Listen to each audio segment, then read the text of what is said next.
and myself, and most importantly, my very good friend Phoebe. Hey This is guys. another this is another part of our Women with Weed, our Women in Weed series or whatever. And this one I'm pretty excited about because Phoebe's my very good friend, and she has, I think, a little bit different perspective to bring to this thing. She came from the East Coast and grew in the Triangle for quite a while. In Trinity, which is the most remote and kind of wild part of the Triangle, in my opinion. And then her and I worked on a number of projects together in Mendocino and then both in New York. So she's got experience in, the 215 era, sort of the outlaw culture, a little bit of the weed, legal weed life and all that type of stuff. And so I just thought she was, and she's also chatty and funny. So we're going to Thank you, go. Francis. Yeah, All right. we're going to go. And Glad to have you here, Phoebe. Thank you very so much, nor Koya. Thanks, Gabby. Yeah. Gabby. So normally what Gabby Gabby, sorry, does, that's gonna no, happen. Off to normally a what good Gabby start. does, tomato. Yeah. Normally what Gabby does is we kind of start with like, well, when did you smoke weed and what got you into weed? Yeah. The beginning of your weed story. Which most people it's high school or this or Okay. that or what have you, but it's like everybody gets introduced to it in a different way, you know. Yeah, I actually remember really well. It took me a second. I feel like you have to go through your Rolodex at a certain point and so I was probably about 14, 15. I was with a friend. I'll give her a shout out, even though we don't really talk anymore. But I was with a friend, Becca Holmesy. And I remember she kept talking about weed, and I was pretty scared of it. I was a little bit of a goody two shoes. And I remember she was a little bit older than me, so she had a car. And one day she came over and she kind of opened up her glove box and pulls out this piece of tinfoil, maybe this big, and unwraps it. And she goes, "Yeah, this is White Widow. This is some really good shit." And I said, Nice. White Widow, like that almost once again sounds pretty scary, pretty intimidating. And I was not sure, maybe I'm gonna do it, maybe not. And then I smelled it, smelled kind of interesting, and did the old tinfoil bowl. Didn't get stoned.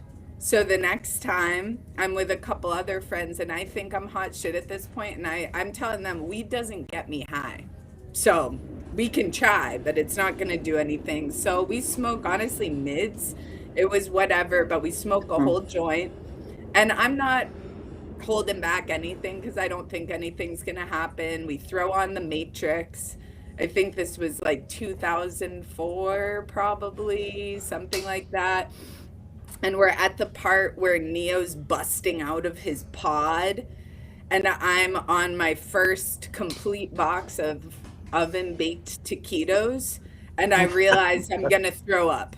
And I'm like, how many taquitos did I eat? That probably was 30 taquitos. And so I end up in the bathroom. My friend's holding my hair back. Oh, I lift no. my head up and I look at him and I go, "Is this what being stoned is like?" And yeah, that was the first time getting stoned. I don't know why I did it again, but obviously it became way more fun as time went on. So, yep, that was my Yeah. high school story.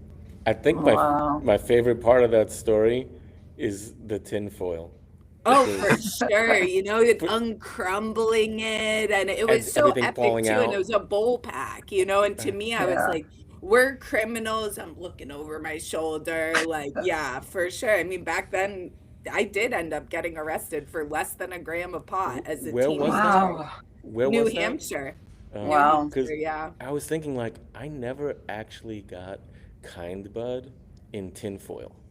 That's Oh, how we used to yeah? get like the Mexican and stuff Oh, like that. But like you totally. got you Well, got White desperate Widow. times, you have to use what you got on You hand, use what you got, or you get the burnt up cellophane. That was Oh, my It really man. makes you Yeah, specialty. feel Like that's like a to you're good burn doing it one. right, drugs. you know? Yeah, the burnt Man, cellophane is a good one. if Yeah. you've got that for sure. Yeah. Hmm. Little dime, little dime. I had never heard that Yeah. the How many taquitos are in that box? Well, it was Oh so funny man. too because you know how it feels. It's just one bite after one bite. You're lost in snack worlds. There's no comprehension of quantity at that point. And I happened to be with two kids that were kind of heavy set, like they were big, heavy set dudes. So I was going, hit for hit, taquito for taquito, and it just Wow. wasn't Yeah, the thing. man. Yeah, I had a So friend in high school that had that kind of reaction where like they smoked weed for the first time and then they were like, I'm hungry.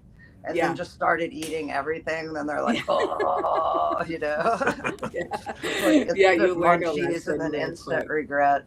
for But sure.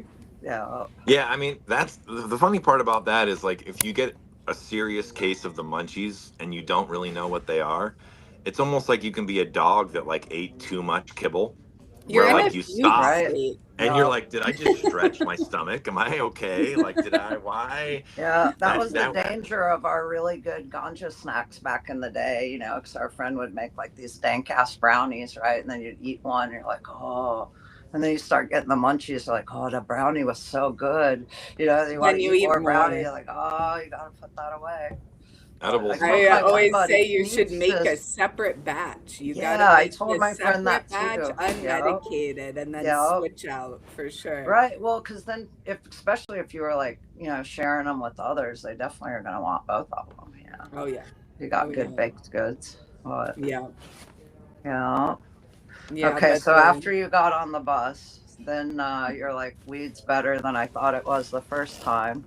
So yeah, it was when, definitely that. I feel like my journey from there into eventually going out to California in terms of weed was, I'm in the early 2000s, so it was a lot of Sublime, then I'm going to festivals and realizing I grew up pretty socially awkward, and so cannabis was my vehicle to social rehabilitation in a way, because once I started selling weed in high school, it's only a hop, skip, and a jump. You try it, and then before you know it, what I would do, which is so funny to think about, is I would sell Mexican mids to get grams of headies. It was on that small wow. of a scale. I'm in New Hampshire and I'm doing these ridiculous, I'm like, oh yeah, I'm a baller.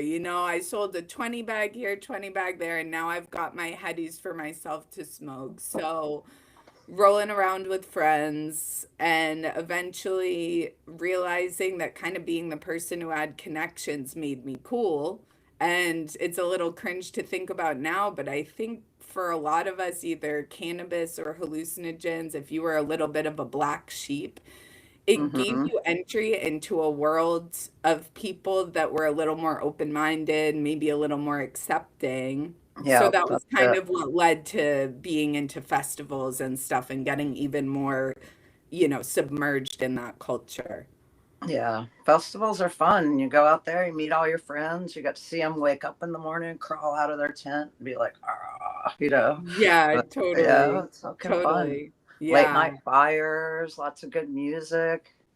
Hell yeah. Well, absolutely. I mean, Oh, it's yeah. also for a lot of places in America, a festival is a place, or like, even like a multi-day just concert is a place you can go where maybe like the larger rules of society are somewhat suspended and you can get kind of a Absolutely. little taste of like a different Yeah. kind of life. Like people on the West Coast don't really get this, but like me growing up in the Midwest, when the Dead came to town, it might as well have been like a bunch of gypsy traveling like it was like all these different The clothes and all these caravan. Yeah. patchwork things and like all this different stuff, and it just seemed like a completely different culture I didn't know existed, Yeah.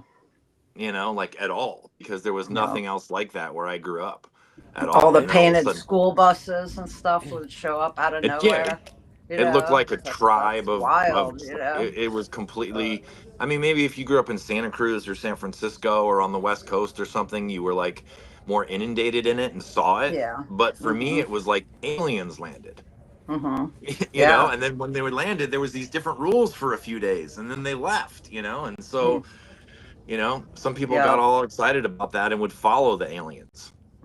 in a Well, and the way. East Coast is really rule heavy. I mean, that kind of leads, it just, I was going to say that, the whole festival culture, dead culture was like training wheels for my later experience in Trinity, Mendo, and Humboldt, because, that's when you're like, oh, people live in vans, That's the mecca of people, our yeah. culture back there. Totally. And you just start realizing there's these ways to live that exist that you didn't think were possible, growing up in your regular insular kind of American town or what have you. Right. Something that I'd like to add to that is it's kind of like a staycation. You know how when people say like they're gonna go on Yeah. vacation but they stay home? Yeah. Well, when the dead came into town, it was like you went on vacation to another country or another world, but yet you were still near home. Totally. You Yeah. Yeah. know, so it's like when the dead came to Madison Square Garden, it was like a completely different culture came to New York City and took over to an Yeah. Yeah. extent, and it's like, Yeah. You couldn't this is stop us, crazy. dude.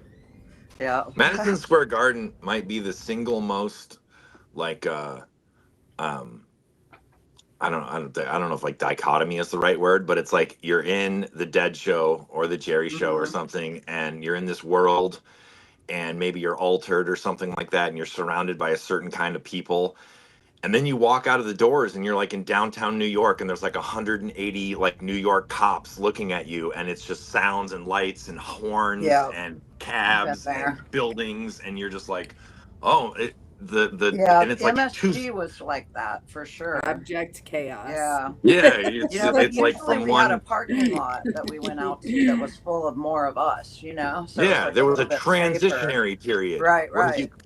Yeah. But we didn't really MSG? have There's that no at MSG or no. places. Yeah, you were You're just just like pushed back out in the city. I'm too right young there. for that, but Yeah. Fish is on a smaller scale, Hell yeah. similar to that, where all of a hmm sudden you see, you're like a financial bro walking past a total look and like giving each Yeah. other the same look. Yeah. Well, that was Yeah, actually one no, of my Fish favorite Tour things. definitely carries that torch of you know, weird little niche community on the road. Yeah, at Yeah, least So at spent that some time scale, there. yeah. there was a hmm lot of unique things about seeing the Grateful Dead at Madison Square Garden. But Oh, I one bet. thing that I think is like really unique and worth saying is people would go to Dead shows directly after work. So there would be like businessmen in New suits and Yorkers. stuff, Cool. like they would, Yeah. show up to the show like all dressed up, ready to go. And like by the end of the show, like, who knows where their expensive They're suit jacket Their disheveled. was. And tie. yeah, Yeah. Yeah. exactly. They just look like everybody else. Somebody might have cut off their slacks into shorts or something. They lost their nice shoes and are barefoot walking through the, you know, Yeah. Coca-Cola and beer spilled floors of Madison Square Garden. It's Yeah, just, someone Oh gave them a yeah. weird hat that they're now gonna wear at every show for the next, Hell somebody yeah. might have given them 20 more than just a years. weird hat. Yeah. Yeah. Yeah. We did But Fish that donut run that they did. What was the Baker's Dozen up there? Yeah, me too. I Yeah. hit one of That, those that up. was That that was was cool. fun. That was fun. Yeah. Yeah, Yeah. that was fun. Yeah, I think that's the same kind of culture where it's like embraces weed and psychedelics and is like a good place for community to find each other for sure. It's not that different than us old people on Dead Tour. But, yeah, for sure. So then you went to California. When did you Ye- meet Notso? Did you work with them out there? Or? Yeah, I did. So I worked with him in Potter Valley. And okay, so here's where we get our notifications. I'm gonna ask you to just pause 1 second. I need to make sure my laptop's plugged in, which I thought it was, but give me one Aha. second, make sure that's charging and all set. Sorry about that. Silly about that. I I can't hear know you, Gabby. that's You're muted Uh-oh. Yep, he is. I was or chilling. something. In the meantime, I'll encourage everybody to take a minute and share this live. We were a little bit late creating the thumbnail and to let everybody know. So I Yeah. know people are gonna love these stories. So please share, press that thumbs up button for us so that more people know that we're live. Yeah, heck yeah. Yeah. Okay, we're back. Sorry about No that. No, I worries. mean, Yeah. No worries. So when did I meet Francis? So it's kind of funny. So I moved back east after my first stint in Trinity because we got busted and it was pretty traumatizing. And my partner was on probation. And so we were just kind of like, we're going to dip. We're going to spend some time out east. He hated it. I was on the fence about going back because in my only year there, I had been through a wildfire and I had gotten busted at Yeah. gunpoint. So then, like, your Wow, dude's girl. like, you want to go back? And you're like, I don't know. Cause I missed the weed, obviously. And I missed the forest and I missed all that. But I was very skeptical about the employment deals, essentially. Like, someone calls you and they say, yeah, we want to hire you to grow. This is what you're going to make. This is what to expect. But the catch was, that's if everything goes well. If your season Yeah. doesn't go well, the underlying, the fine print is Right. you spend a year of your life living off grid with no internet, no heat, no hot water, and you got goose egg, right? So Right. we get this call and it's like, oh, it's really good job and it's going to be you and me and we're going to run a spot this big and the guy's a friend of our old boss, he's legit, all this stuff. And I'm like, you sure about that kind of vibe? That was basically my mood. And so, long story short, I ended up agreeing. I'm like, let's give it one more try. I miss growing weed. I want to learn more. I want to advance in that. So, we came back.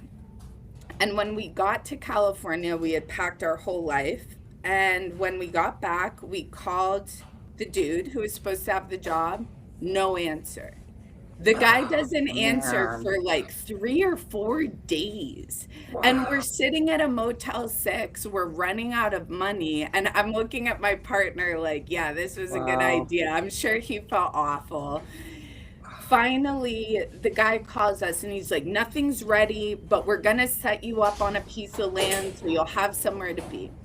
They set us up on Wow. this piece of land and it was a raw flat.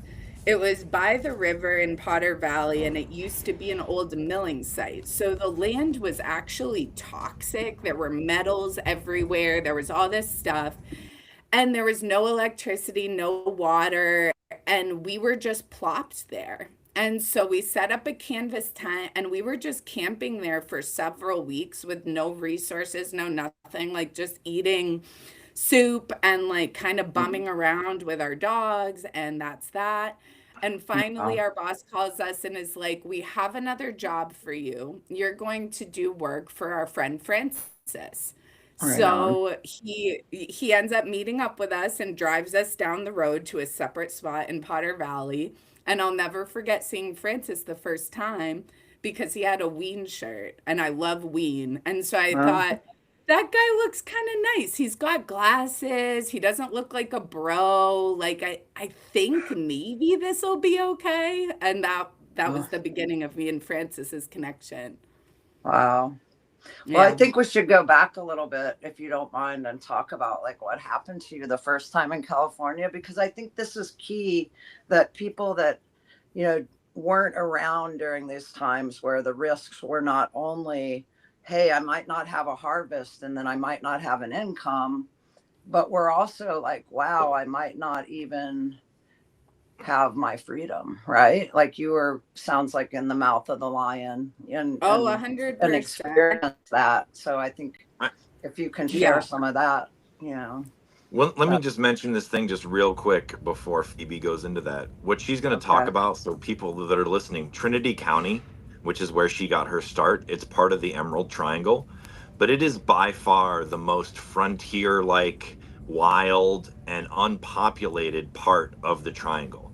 It's Yeah, probably the size of Vermont. There's maybe 13 or 15,000 people there. So, like, when you're out there, much more so than Humboldt or Mendo, it is like the middle of nowhere. wow, yeah, Like, I want to express that to people. Even for yeah, people in Mendo, that's it is the hardcore, middle of lady.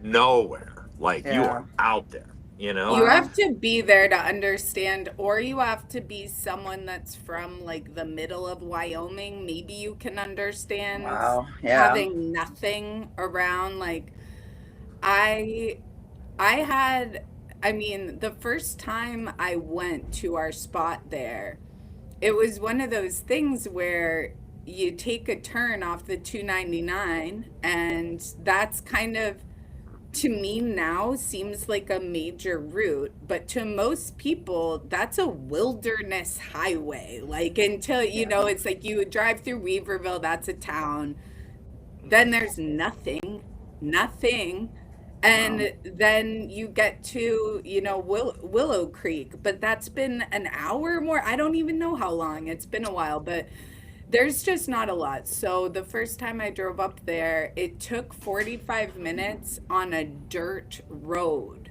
to get Wow. to our little spot. And I mean, I Uh-huh. think people that are used to the triangle, they get that.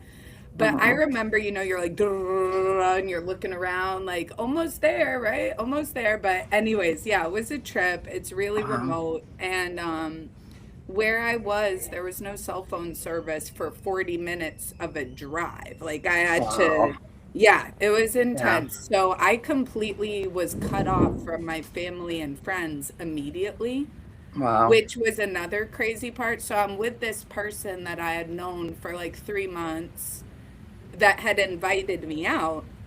And it's like, boom, this is your new life. No internet, no running water. We basically lived in a van. A couple people lived in tents.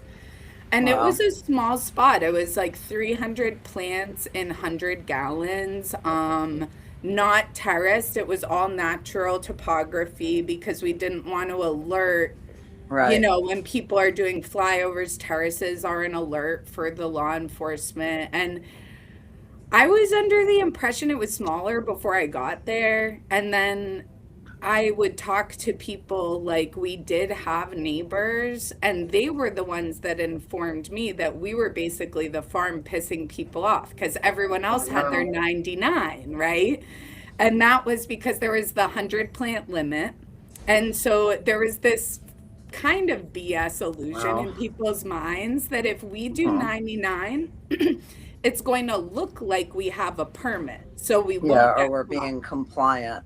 I hear Right. that. And so these Yeah. people were just letting a rip. They weren't compliant at all, but they thought the 99 protected them. Right. So our 300 was like a big Falls out. FU. Yeah, You're right. Yeah. blowing up the spot. We were Right. blowing up the spot, and my Wow. boss didn't give a hoot.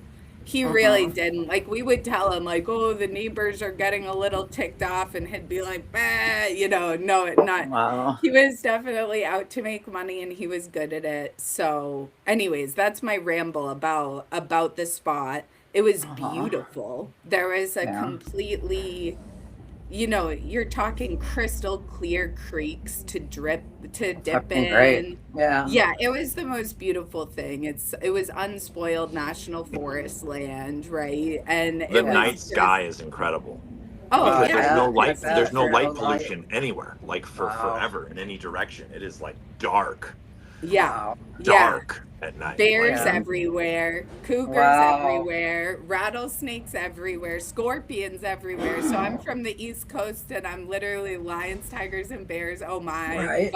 And vibes. there's people living in tents there? Oh yeah, we were in, I mean, I lived in a VW van, super Oh, classic, yeah. and an I think 87 Vanagon. Nice. And it was, yeah, it was my partner and I brought my tiny black cat. So she went from being a house cat to living in a van and going outside, and she actually adapted really well.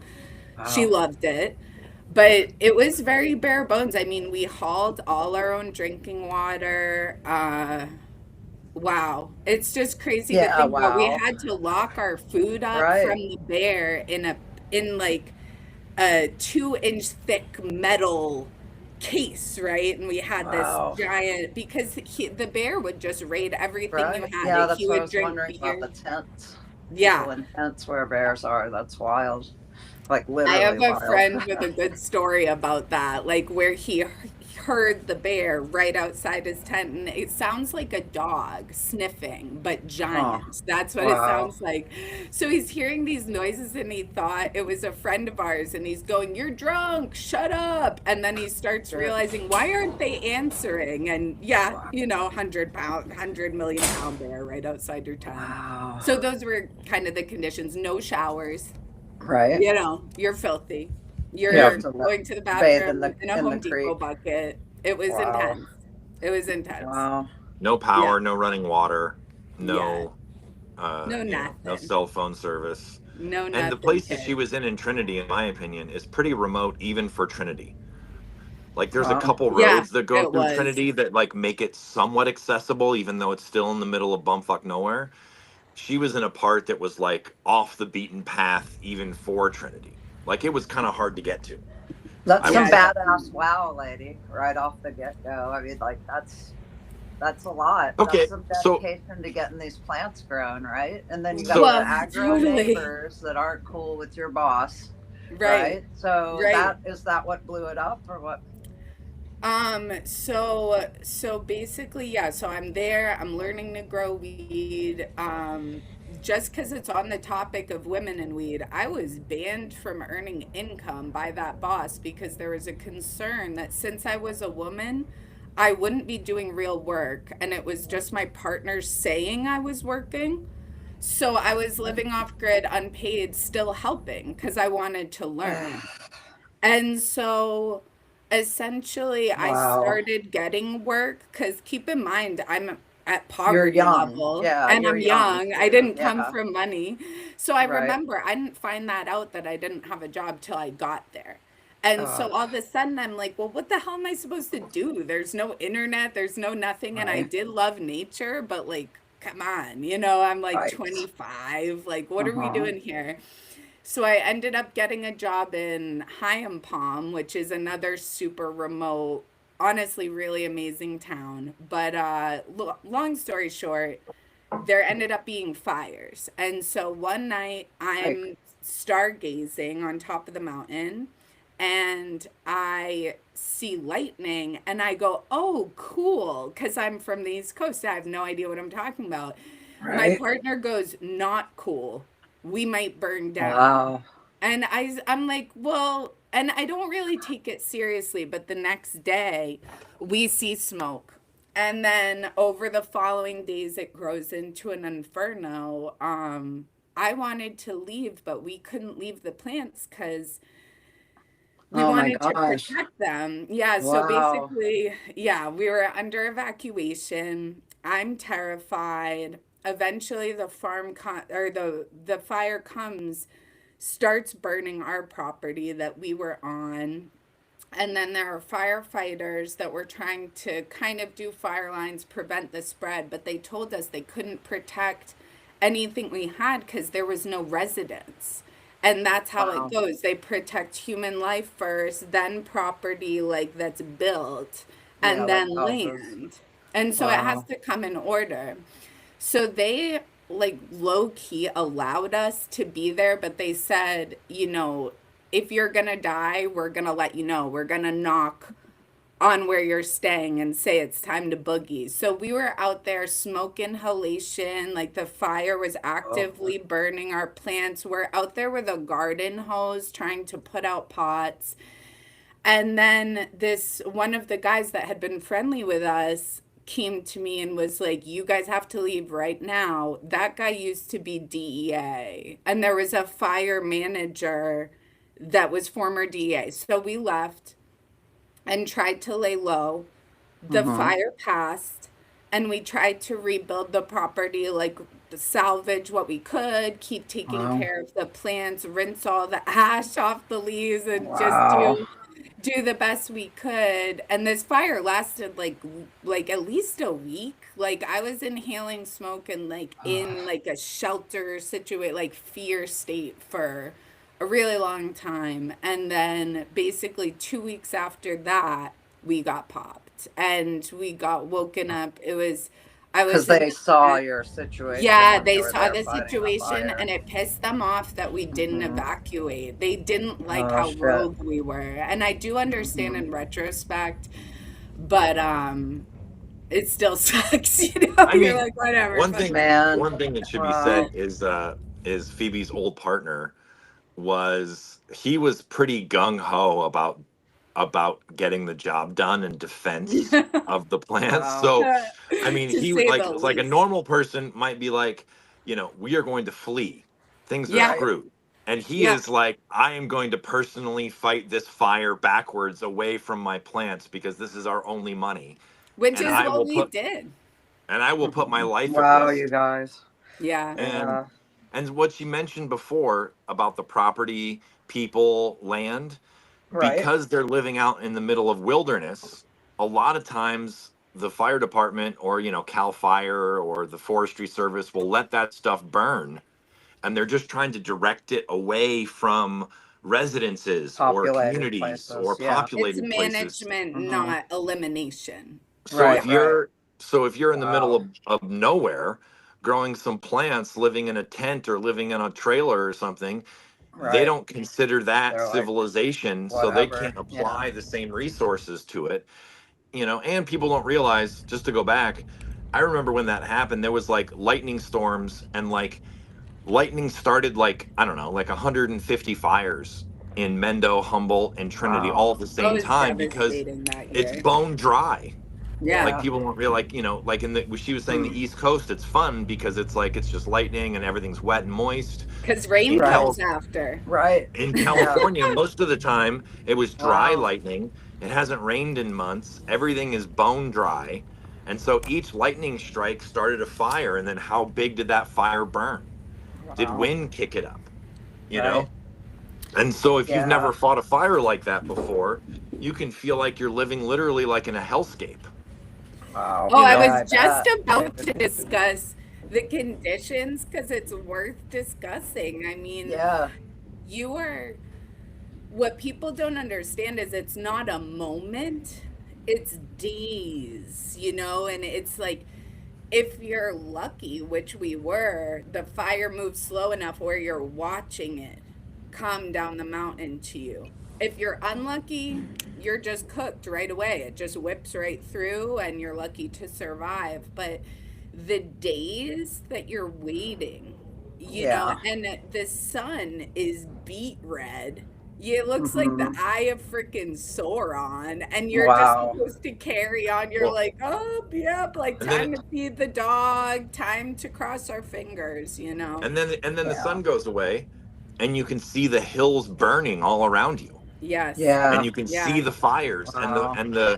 the helicopters and the planes and the retardant and the big I have things they some do. sick videos of it, They honestly. It's don't awful, but Wow. it's like, wow. they Yeah. they don't Yeah. fly at That'd be night, wild to see. Yeah. so it kind of Yeah. just burns how it burns till the morning. Wow.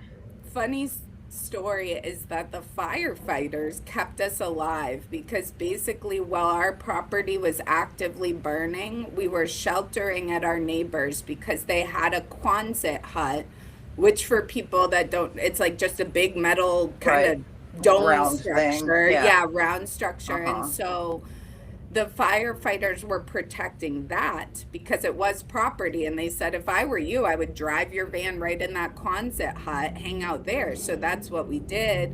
And they actually were Wow. giving us meals because they knew we had That's no food cool. left. That was Right. another part of it. And that also Oh yeah, was 'cause your on my food's back 25th where the birthday. bear.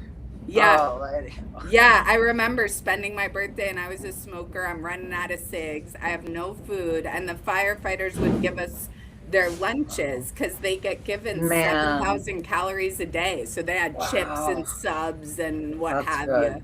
That's Yeah. good. People take care of the firefighters. Oh, the Yeah. firefighters are awesome. We love them very much. They're the Fuck best. It's a yeah, you tough got to meet job. them out there. Yeah, for Yeah, sure. badass too. The stuff I saw them doing Wow. was, yeah, rugged for sure. Well, you didn't have cigarettes, Wow. but you were breathing plenty of smoke, right?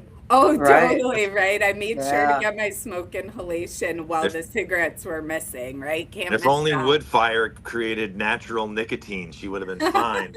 Yeah, keep it Yeah. going. Nothing wrong here.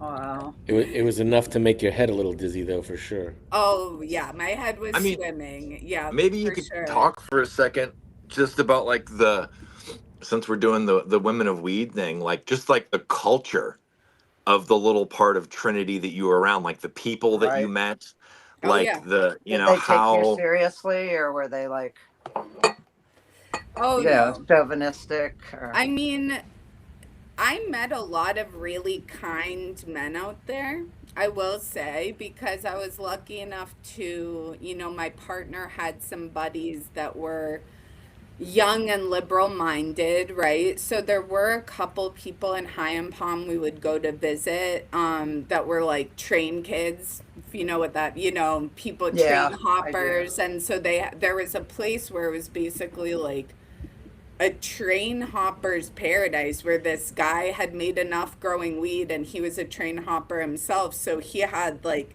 Oh, this crazy property with all these outbuildings and it was all like crust punks and like hippies Lost hanging Boys. out. Yes, yes, Yeah, it we was have one very of much those like out here that. in Meg's. Meg's Yeah. is a lot like Trinity, I think. That's our outlaw country, which is right to the south of Athens, Ohio, which is where Cool. I am. Yeah. And we're like the Humboldt of the East Coast, I always say, because there's like so many old growers and outlaws in the woods, that have been Awesome. here for a Yeah. generation. Yeah. Not quite as remote as what you're talking, but like there's definitely some hollers Oh, around here well, with and people that have been, squirreling their stories for a long time.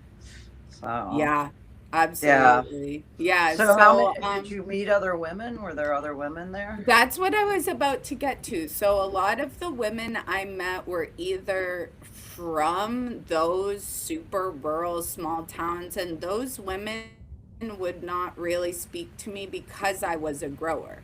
And there Huh. was a big divide there between people who had family that went back maybe 100 years in this area. And so basically, most of the people were old mining stock or old logging stock, trapping stock, like Yeah. these are the people that literally were like, there's gold in them hills, but never Yeah. left. Survivors. Yeah. Yeah, yeah. And so Mhm. a lot of them were like ranchers and,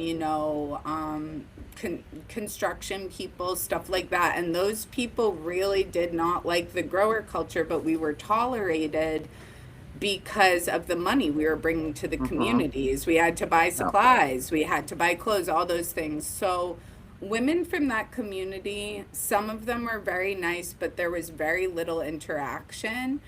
Hmm. And then the other women I met were mostly partners of growers, and most of them did not actively work much on the farms like me. Some of them did. Some of them would do trim management and but very few of them were actively taking part in the everyday work. Like for example, one of the jobs I had was digging holes for plants and they had to be huge, they had to be 6 feet wide and 6 feet deep and Yeah. there Well, if just they're weren't a 100 lot of women gallon. doing that. Yeah. Wow. But the women I Sure. did meet that were doing that were intimidating and you had to prove yourself to them Yeah. because there was a lot like if you came over as a woman it was basically assumed that you were imported for a man to sleep with. That was Yeah. my experience. And like then there were those women that really were trailblazers of the cannabis community that were doing the work and having their farms, but everything was so isolated. Like you didn't really invite someone you just met Right. to your Totally. farm. So the Yeah. chances of Yeah. me meeting those women was very low, if that makes Yeah. sense. Yeah. Yeah. No, it does for sure. Yeah, I Yeah. think all of us were more isolated from each other, or we were in the same circles, but nobody knew, which Exactly. ones of us, or Yes. maybe there was some assumption because, there is some trust by association, but no one really would just come out and tell you their business, because, and even, maybe now it's kind of a need to know thing is like less is best, right? Well, and I I I mean, hear think you. women are more cautious, not to be Yeah, be that's, general, but I think like um there was less bravado and more like kind of leaning back and just doing the work and trying to keep your stuff safe. Oh And yeah. I think some of the women I met that were kind of doing what I did, a lot of us were going through a lot, and I will say that it didn't feel that we had time to really like socialize and do girl things. Like you hung out with who was Yeah. at your farm. You Right. know, all the I years get I that. was there, you hung out with who was on your farm. And if there were women, there were women. And if there were none, there were Uh-huh. none. And I There were spent a us. lot of Yeah. time with just men. I have too, and I get the intimidating. Like, I think strong women are often viewed as intimidating, Of course. Yeah. or women that seem out of place where they are, and Yes. then there can be jealousy with the women's or with the dudes' women's. I've had that For sure. experience a lot, Yeah, me which is, too. Yeah. something I try to just give them all extra love, because we need each other, and if I can give them enough love, then I'm less scary, as Well, far as and like then, the women in my yes. bros' lives.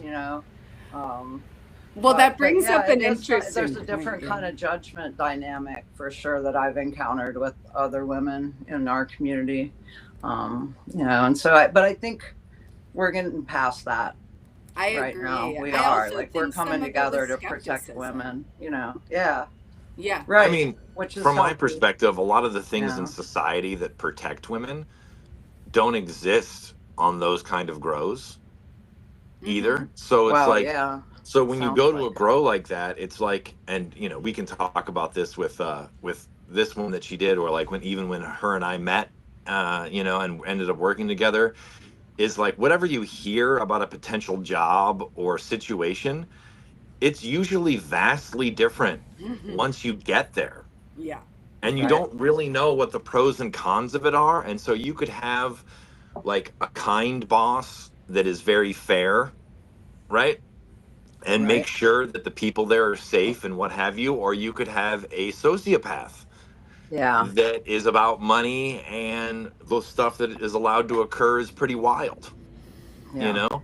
And so, like she was mentioning, a lot of women that were involved in these like remote areas, like having a dude that was there to like protect you in a way was, I don't want to say it was required, but it seemed like it ended up being that way more often than not, because a solo woman on the wrong hill might have zero protections.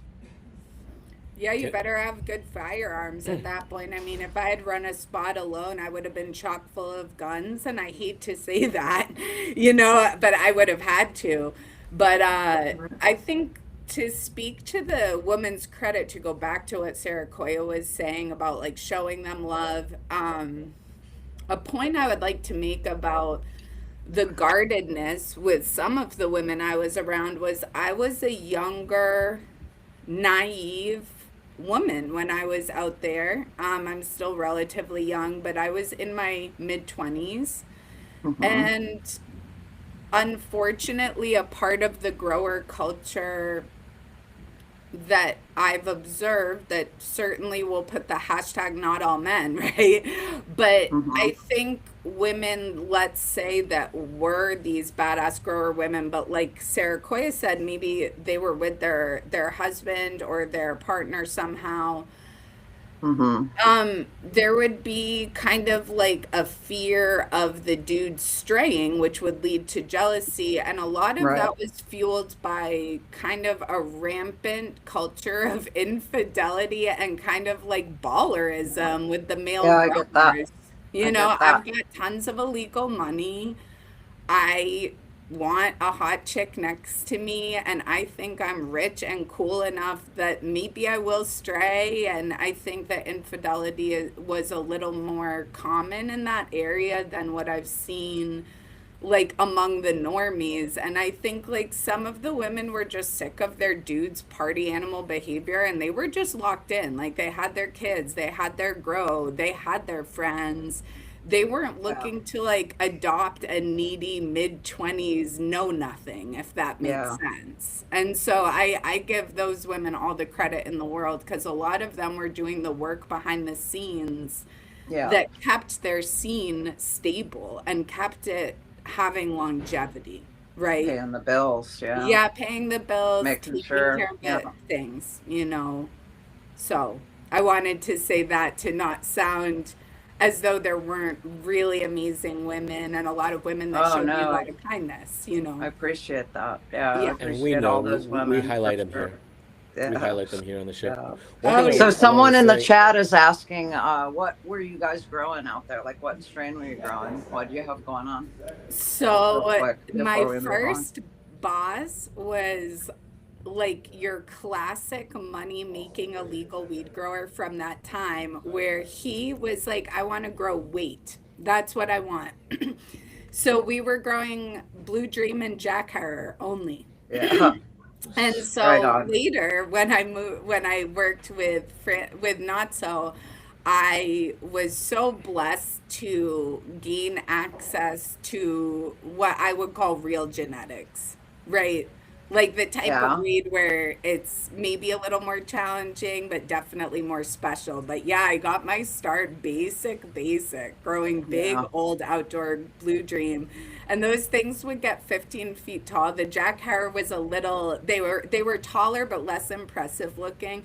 But these Blue Dream colas, when we burned down, it was every weed grower's like tragedy because we had colas like the size of babies, Wow. and it was Yeah. just Blue Dream is also not my favorite to smoke. Maybe when I was younger, but now I'm like a little bougie, whatever. Not my Yeah. It favorite to wasn't ever my smoke. favorite, No, but but what are you it's one talking of it my about, has a favorites Phoebe? to huge grow. following. It's Phoebe, You know, beautiful. a lot of Phoebe, people love you were it. always bougie. Your Yeah. first herb, the first Thank you. herb you ever smoked was the White Widow. Yeah, You right. know, That's I mean, come on. It's that's not like Yeah. you. true, It's not It's like right? a the first good weed you bar. smoked was some Mexican weed. Your White Widow is your first weed, you little But bougie woman. So there used to be a true. joke So around true. here, Blue Dream Billionaire, Oh right? yeah, that was my Because boss, man. Rest in peace. He passed last year. Good dude in his way and a badass for sure. and so you mentioned it before, but just for people that aren't from around here, part of the reason why people would grow 99 was because the thought was if you got in trouble, 99 or less would only involve the state. Yeah, Yeah. Where that's if a you grew fact. over 100, it was possible that the feds would come in and throw in a 5-year mandatory minimum, Yeah, right? Hmm. yeah. So some people would grow 99 Blue Dreams because that they could get the most per plant off of that, and they Hmm. were Everything was going per plant back then because you were everything getting was per charged per plant. plant. So You're you getting wanted charged per to, yeah, maximize, and the Blue yeah. And Dream this was one of was those streams. Prop 215, the first Yes, run of California's after, because the first one was just It might have medical, was even what, been. 2016? And It then might have Prop even been before 215 got that, passed in Sandman. was the '96, second one, I think. Oh, yeah, but that it is, had but it had eras, yeah. you know, Yeah, like in the Hmm. sense of like evolution. Yeah. there was kind of like a first, second, and third phase of it. Phoebe came in Yeah. sort of I think at the beginning of the second phase, you know. So at first you had to have people's prescriptions, right? And then you could grow so many for them. Is that how It it just was? changed. It just changed how big people could get. I mean, Gabby and I, a billion years ago, got into a disagreement because we were going to build a 20 by 50 greenhouse on his property, and he thought we were essentially like flattening the top and putting up like a mega farm. There was just no way we were going to get ignored. Like if we put up this massive Green. structure, Greenhouse. you Yeah. know, and Huh. we ended up putting up a 20 by 30, which even seemed risque. And then fast forward a few years, and you've got, like Phoebe was talking about, you've got like 300 Acres. plants spread out over a much larger area.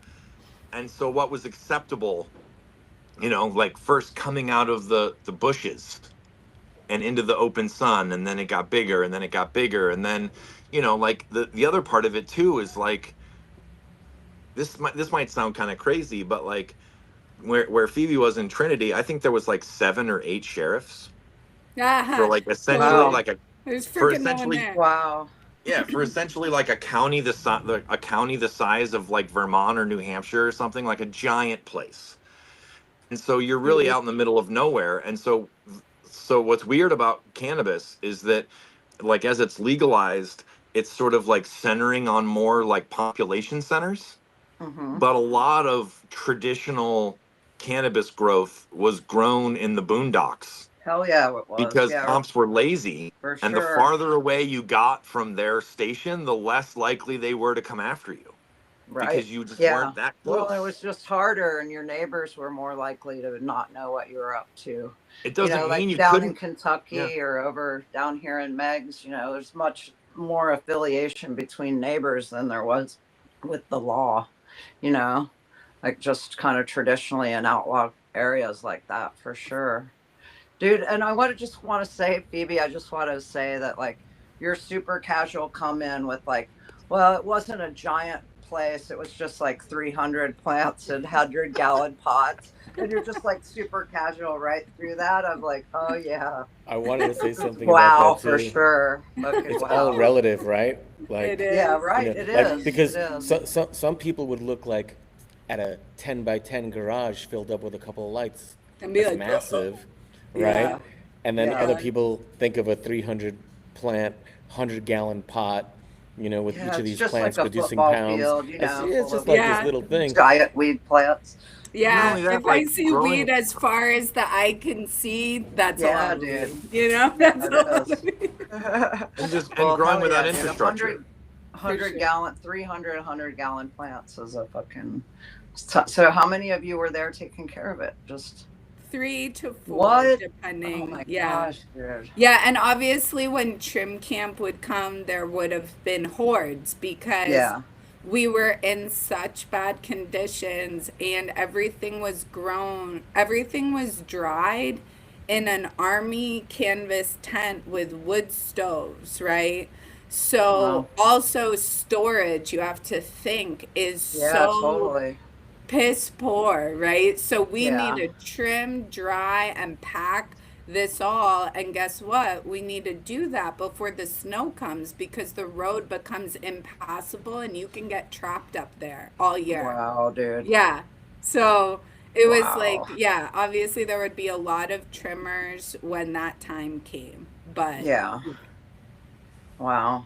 but in terms of the care, it was really a lot of work for a few people for sure. Sounds like it. Yeah. Yeah.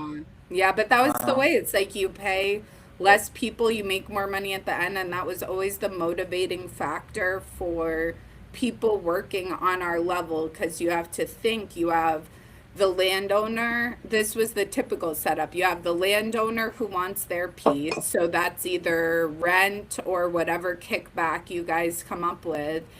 And Mhm. then you have the guy that's renting the space. And of course, he wants all the money, but he has Yeah. to pay you because he doesn't Right. want to work. So then here you are, and you're given your little piece, your percentage. And they basically typically told you, deal with it how you want, hire who you want, but this is your chunk. So say you're making 30%. If you hire less people, you're ending up with Right. more. So very motivating to do it with a few people. Yeah. Right on. Yeah. Because it's Yeah. also that Loose thing lips where, sink ships too. You don't want too many people. Well, I also mean, Where there you're was at, the right? Like, risk how did that for happen sure. with trim time and stuff? Like, is Yeah. that a issue too? Like, how do you vet people coming up on your mountain at trim It time? was hard. You It know? was Yeah. hard. Yeah, you basically had to know someone, and then it was definitely, you could get kicked off really easily if you posed any sort of security concern. Like if you took pictures, like that would be something that you could get Right. kicked off for, right? Mhm. Phoebe But and yeah. I probably could do an entire show on trim camp drama Oh my Wow. God. Yeah, dude. I because know some of it in it's Ohio. It would come all the way back to Ohio, California trim camp. Like because if you think about it, survival stories yeah, and well, tales, you might But have 10, 15, 38, whatever people gathered together, and it's going to be like one of those reality shows like The Real World where like they're stuck together for weeks right, on end. right. People could hook up or break up, Lots of personalities. right? Lots of Yeah. personalities. And then there was this Yeah. thing, like Phoebe and I called it The Shining, where like Oh, not everyone, like, well, the reason why we called not it The everyone Shining, makes it out in one piece, let's say. not Yeah. everyone is good being isolated and lonely. And No. then Yeah. some people start drinking hard, and then Yeah. people start thinking their friends are plotting against them or turning Oh, against them, dude. or Yeah. then they get weird. And we would call it They The get the Shining because paranoia. they weren't used to being isolated, and then they They would ate like too try to much cover that acid. isolation with more booze, and then they would I've get got more Shining weird. stories. I might have to pause on play to use the restroom, but you want to pick Go ahead. back up with The Yeah. Shining? Is that Yeah, we okay? can I'll be pick Oh my right back up back. with God. The Shining. And Man, so dude. yeah, no, it's literally like, it's not a joke at all. It's a real thing. And so Yeah. you end up like, these reality shows got really popular where you like put together a bunch of strangers for weeks on end, right? Mm-hmm. And all the various stuff that can happen. People can fall in love, people can fall out Mm-hmm. of love. You can find out this one worker you thought was great is actually an alcoholic, or maybe has a drug addiction you don't realize. People cannot get along. Yeah, And dude. if Same you're, thing living in a school bus with others on dead tour, dude. yeah, and if Like, you're same if shit. Be like and but then 12 there's of you that on ad, there. Like, oh, he never stops to pee. Makes you pee in dude, the and then funnel behind the seat. there's no rules. You're in the middle of nowhere. Like Right? I used to have this running joke. I would give this speech to the trim camp when they assembled, and I was like, all right, look, we call the cops for two reasons. Someone's life is in danger and they need to be like airlifted, or they need immediate medical attention and we can't help them, Mm-hmm. or shit's on fire and we can't put it out. Mm-hmm. Everything else we pretty much work out on our own. But if Mm-hmm. shit's on fire and we can't control it, Yeah, you gotta report we it. need to call, Oh because yeah. then you put all your neighbors at risk or whatever, or Right. like something bad Responsible. happens, Right. and and like you can't, like, Right. it's so severe you can't drive them to the hospital. Well, you Yeah. might have to call the cops and get them airlifted because you don't want anybody to die. Yeah, But other right. than that, obviously calling or having any kind of authorities come in, when you're out there doing this Mm-hmm. crazy thing, Yeah. um Yeah, I've you know known outlaws and trustees that had to get a dude out of a swampy area of Kentucky because he had had a stroke the couple days before that, but he didn't have an I ID mean, and shit, and like it Oh, was a geez. lot, like medical Phoebe has a issues story can happen, and of then you got like a felon and he just dropped the fucking 4-inch fan and almost cut off his foot, and then you don't want to go to the hospital, or just Well, like and you're crazy doing shit. dangerous stuff with people that may or may not be qualified, that may or may not be freaking high off their I gourd, can't Yeah. right? I You can't got remember, people working but power tools. You're like, brr, you got people on. Back in the day, we let people work how they wanted to work if they could get the job done, and that was a Hmm. wide range of mental states. I Yeah. always pushed for more strict rules, but usually whoever I was working with, like, you can't tell people to not drink beer on the job. You kidding me? It Wow. was it was pretty crazy. Yeah. Yeah, Yeah. that is crazy. I As mean, I Phoebe, I recall, that one had knocked over. There was like a big carbon filter, right, with the fan on top, just Yeah. scrubbing air while people were trimming. Yeah. And he had like dirt to dirt to dirt and knocked it over while the fan was running and Oh, almost cut his toe off. And then it's like, jeez. fuck, now everybody's like covered in leaves and somebody's got to drive dude to the hospital. yeah, Yeah. Like, I mean, Phoebe has a story of, I can't remember what, if it was a bamboo stake or a pair of scissors, but holy somebody shit, kicked their let's eye hear out. it.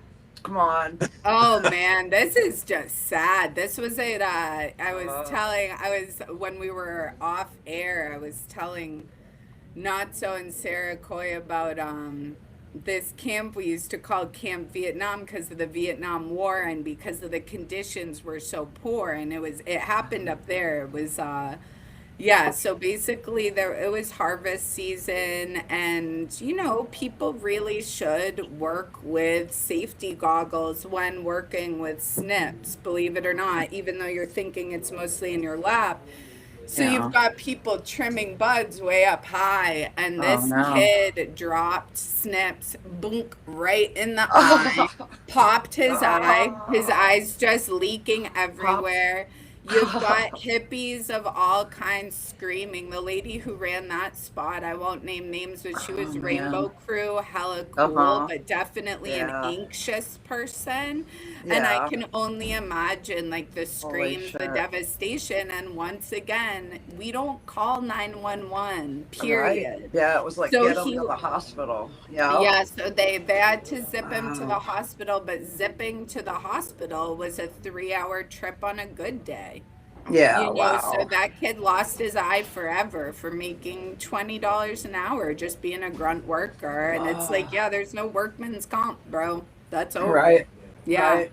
Yeah. Yeah, I remember hearing about the one with the toe thing going on because they like rushed out from where they were, and it wasn't that far to the hospital, but it was a little ways. And then they got there, and the kids got like weed on him. You know, they're like, oh, trying to pick the weed off of him and shit. You know, and they both Yeah, no, like totally. weed. And you're it's You like, know, like don't try tell to anyone spray where them you down, came dude. You got to from. spray Yeah. down with Febreze and shit. You know, Oh, and like there those of was. us that garden kind of always smelled like weed, right? Like we didn't know it then, Oh, right? So we I would try to reeked act and had like no it wasn't idea. us and shit. You know, like one time me and my So friend here both went to pick up her car, and the car mechanic was like, dude, you guys smell like good weed. One of you Yeah. smells like good weed, right? And both Yeah. of us kind of backed up a little bit and like smelled our shirt at the same time. He's like, you I know, got but one yeah, that for was you. another whole thing. It was like, you know, in emergency, it's like you got to cover tracks and get this dude taken care of, right? Because as best you 100%. could, right? Yeah, I Yeah. actually went to visit my grandma when she was passing away, unfortunately. And so I had to fly back to New Hampshire. This is like 2018, and the Mendo spot I was at, maybe 2019, I forget. But I showered, dressed, got to Hmm. my mom's house, did laundry, knowing my stuff would still smell like weed, even though it was clean, right? Right. I'm in the room. My grandma has had a stroke. She's passing. I'm Oh. surrounded by normies, aka my family, right? Like Hmm. they're not weed people. Right. And Right. all of a sudden, my uncle's just like, it reeks of weed in here. Pop. And I just had to shrug. I just was Yeah. like, Right. yeah, Like and there was could be literally any of nothing we us. could do, you know? Like, I think the Oh, nurses were coming in being like, are they man. getting high in here while Wow. this woman is in Dude, but I don't know. You there's know, I think about people that are like, you know, weed stays in your system for 30 days or Oh, I whatever. It's sweated not it all of out. my, I do too, dude. I swear sometimes I sweat weed, My you know, feet and it's smell just like like, weed at my new job. I swear to God, if I yeah, sweat enough while I'm at my massage job, there's so much weed in my system that that room, it reeks like that fresh weed smell. That's the you got to smell get of some and weed. sage in people. there. I was gonna Yeah. say, hey, listen, I'd rather my feet smell like weed than my weed smell like feet.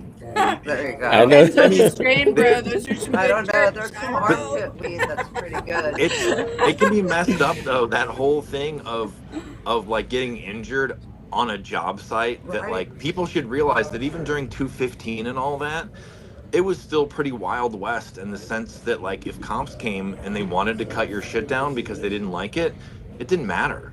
They They would Yeah. could. and they could They and they would. They did. didn't Right. give it rats and you could be like, "Oh, I have I can. strips, I have this, I'm Hmm. vetted, I'm legal." They didn't care, right? And so I mean, Gabby's gonna walk away right now, which is a Got bad double gap. time. I I've But got gotta double I gotta go gabbies. outside I to don't know smoke weed here. why. but Yeah. we a lot of times you have these like big tall green, like 1,000 or 3,000 or 5,000 gallon tanks, and you would lean up a ladder to get up to the opening so you could pour in whatever you were pouring in. Yeah. And one time some dude was doing it in flip-flops, and he poured pH up on his he spilled pH Ooh, up on his foot, right? And it just started, but like pH up is super burning. Oh, caustic, that's it's yeah. phosphoric. Instant chemical burn, dude. Oh Yeah. Yo, Up god, and and he was down both are screaming. bad. and Francis, all that. remember my little sip from the water bottle? Oh Oh God, God. yeah, no, she accidentally drank some I drank fairly pure H2O2. 202. Oh my Chemical Yeah, God, you did grade, what? dude. Oh no, my God. Yeah. actually, you know what? Did it At, did it steal your It was face off? diluted. No, no, it was diluted. Wow. That's why it was in the water bottle, but it Oh, was diluted for mold on chew. cannabis, That not shit'll human bleach floors. consumption. Yeah. no, it was Oh Wow. rough. gosh, I was throwing up, foaming Oh at the my mouth, God. and where was my But workman's comp? Not so. Where was we my had Whoa. to time off? Did you Phoebe, give her some Phoebe and burnt I, toast?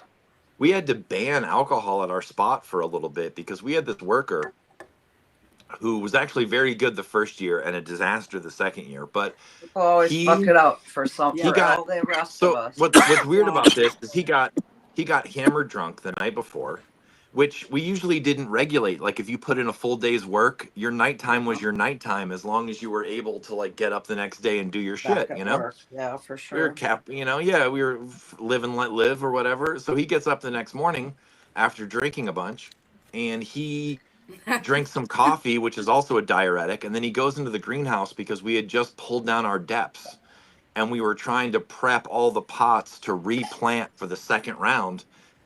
And he got heat stroke from dehydration in the greenhouse at like 10 in the Ah, morning and fell over. And Yeah. Phoebe and I are like reading about heat stroke and oh trying to determine man. if we needed to take him to the Trying to hospital. decide if we need to dump him on the ER front Yeah, step and Right. speed yeah. away, Right. like And he was, fuck. Yeah, man. and we were Yeah, putting I've heard cold mad compressors on stories the. of outlaws being, having to get them back to their family and shit so they can do something, Gabby and like I For had a real. wasn't Gabby and I always had a good easy. friend. We used to put up deer fencing because a lot of times your patch you had to protect it against animals Mm-hmm. because California is so dry. They Like come for your the water. well-watered weed plants might be the most delicious thing within like a long distance, right? And it Yeah. smells wet. They're luscious, all that. So It's hydrating, it's man. We hydrating used to Mm-hmm. get rats that would chew the entire circumference of our stalk. and And so kill it. you're Yeah. thinking you're doing good, and then all of a sudden your crop's like, why am I getting this crazy intense wilt? And then, yeah. But Yeah. Wow. Gabby and I have a good buddy that was on a ladder and he was taking a fence post pounder and he was pounding in deer fencing and it slipped and it bounced off his head and he cracked Oh his no. skull Yeah, and that's not good. he had to get airlifted to Who Santa was Rosa this? I don't Hospital. remember. Uh-oh. It's Poor Eric's guy brother. didn't make an impact. It was Eric's Oh no, brother. just so much shit happened. Oh Oh, shit. Yeah, dude, I it hear that. does Yeah, too. I mean it was serious. It was like serious enough that like he was telling his brother what to do about his kids as they Oh my loaded him God. onto the. I mean it was it's like his That's head was awful. like it was Right. so there was times Sorry where for it's like you could get laughing. injured on site and it's not like a normal work site. You know, Yeah. it's pretty So, intense. so something that Phoebe reminded me of when she was talking about rats was we used to have rats or mice eat the water lines. Yeah, Yeah, us And too. so, like, Uh-huh. it's one thing, like, if a mouse or a rat starts chewing on one of your plants, but when they would eat the water lines, it could kill all of them. Oh, no, And in they Trinity, that like happened. they could sense that there was water there, and they would just bite into the black drip line, and then they would eat it all. So eventually, we had to change everything to hard PVC, Yeah. because like the Instead of rats couldn't chew poly. through the hard PVC, and you'd have to like lug all this crazy PVC wherever you were going, to, and then we would like paint it with camo paint, and Yeah. and before we did that, I remember we would try to put Tanglefoot, like really sticky stuff on the water lines to stop the rats from eating the water lines and getting to the water. It's just people don't realize it's so dry. Like in Yeah. California where we are, it can like you can see your last rain sometime, in May, and in May it'll be like a sprinkle, and then you might not get any rain at all till Thanksgiving. Growers like that because they don't want their flowers getting rained on, but it's so dry and the animals and creatures are so desperate for water, and you're watering these plants, tons of water, the animals find it, you know, and it's just No, You and can they see loved the PV. black PVC. Those rats could get through those because as soon as you started talking about it, I was like, that's right. Like they would get water lines and you'd be thinking, why the hell is my automatic watering? Why are my rings not dripping? And you're like, oh, here we go. So there's a gardening store in Willits called Spare Time, and you would walk in there in spring, What's and it would have cases of like camouflage, but like camouflage. the brown and the different browns and yellows camouflage, because that's what California ground Spray looks like in paint. summer. Spray paint, wow. and you would buy all the Yeah. PVC, and then you would spray paint all your PVC that color because it would stand out like a sore thumb to helicopters. So Yeah. you would have to get your water lines, then you would spray all your water lines to camouflage them before you assembled them because you were running them. That was like the first era that was more like guerrilla slash I 215, wish I but had very seen that early. stuff. Yeah. But it, but it's interesting to like, when you're talking about injuries or something like that, like how kind or the rules varied immensely, hill to Yeah. hill, property to property. You could have a kind manager or owner that instilled some pretty cool rules, or you could have a ruthless sociopath that Yeah. literally you were just a cog in the wheel for him to make money. And that's Well, about all he cared. I Yeah. was Hey, that's do you have any ruthless? Yeah, you have any ruthless psychopath stories? I think people would Oh my appreciate it. dude. That is Oh rough. my We could. God. All right, I got one. You want to hear something All really, right, let's hear it. really I freaking do. bad? If you're asking for it, this is probably the worst. And this is really bad, but As obviously long as we're not talking about children or rape, then I say let's tell it. Then it'll still be funny. it's so close to that bad, but it's not either of those things. And Francis knows this. So you know, you got this unique combination with these weed dudes, the ones that made a lot of money, the ones whatever. I've got my opinions and a lot of them I'm sure are really great people. I just didn't meet that many that were like that were on that level. So, one of the dudes that I knew, he was kind of not the brightest bulb. Pretty much everyone knew he wasn't the brightest bulb, but he was kind of an idiot savant. And he was really good at making money with weed. He was really good at a couple other things. But he had no scruples whatsoever. Whatever it took to get the job done was what it took. And he was into hiring immigrant labor, which I Oh, wasn't really a fan of a lot of times because I couldn't communicate with them, and that made things really difficult. And also, as Francis saw, like sometimes you would have a ringleader bring this crew of immigrant workers, and they wouldn't really be getting paid what you'd pay the boss. But then the workers would only get a tiny chunk, and like the ringleader would get a bunch. So there were all these moral issues. But, anyways, this guy that wasn't the brightest bulb, but was a weed baller, he needed workers and he needed them bad and he needed them yesterday. And so he found this crew of people from Laos. They eventually got sent over to me. They were lovely people, whatever. They told me they would never go back to his spot. And they had a couple translators, and I asked them why. And they said that this dude got scared the cops were coming. He had them working and trimming in a shipping container, right? This dude just shuts the door and locks it on him. Didn't say a word to them. He was afraid the cops were coming, literally locks 20, holy 25 shit. people in a shipping container. Guess what Fuck. else? This is 110-degree summer weather.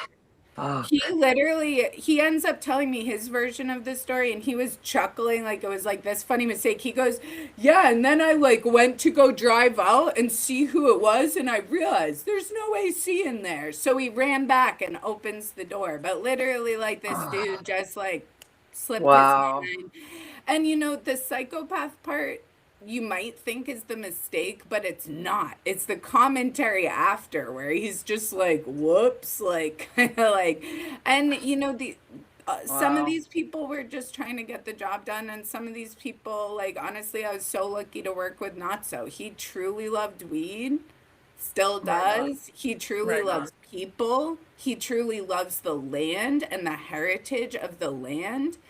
And that was what I was about. That's what I fell in love with. But then, like, you can't whitewash things. You know, some of these people making a lot of money are not the heritage people, are not the people that love the plant. And, like, you know, and then I'm sure some of the people are, which is great, So you know.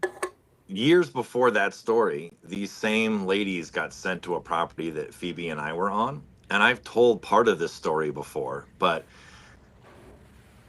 one of these old grandmas clogged our one toilet so bad that I had to go to the hardware store and buy like several $100s of gear, right?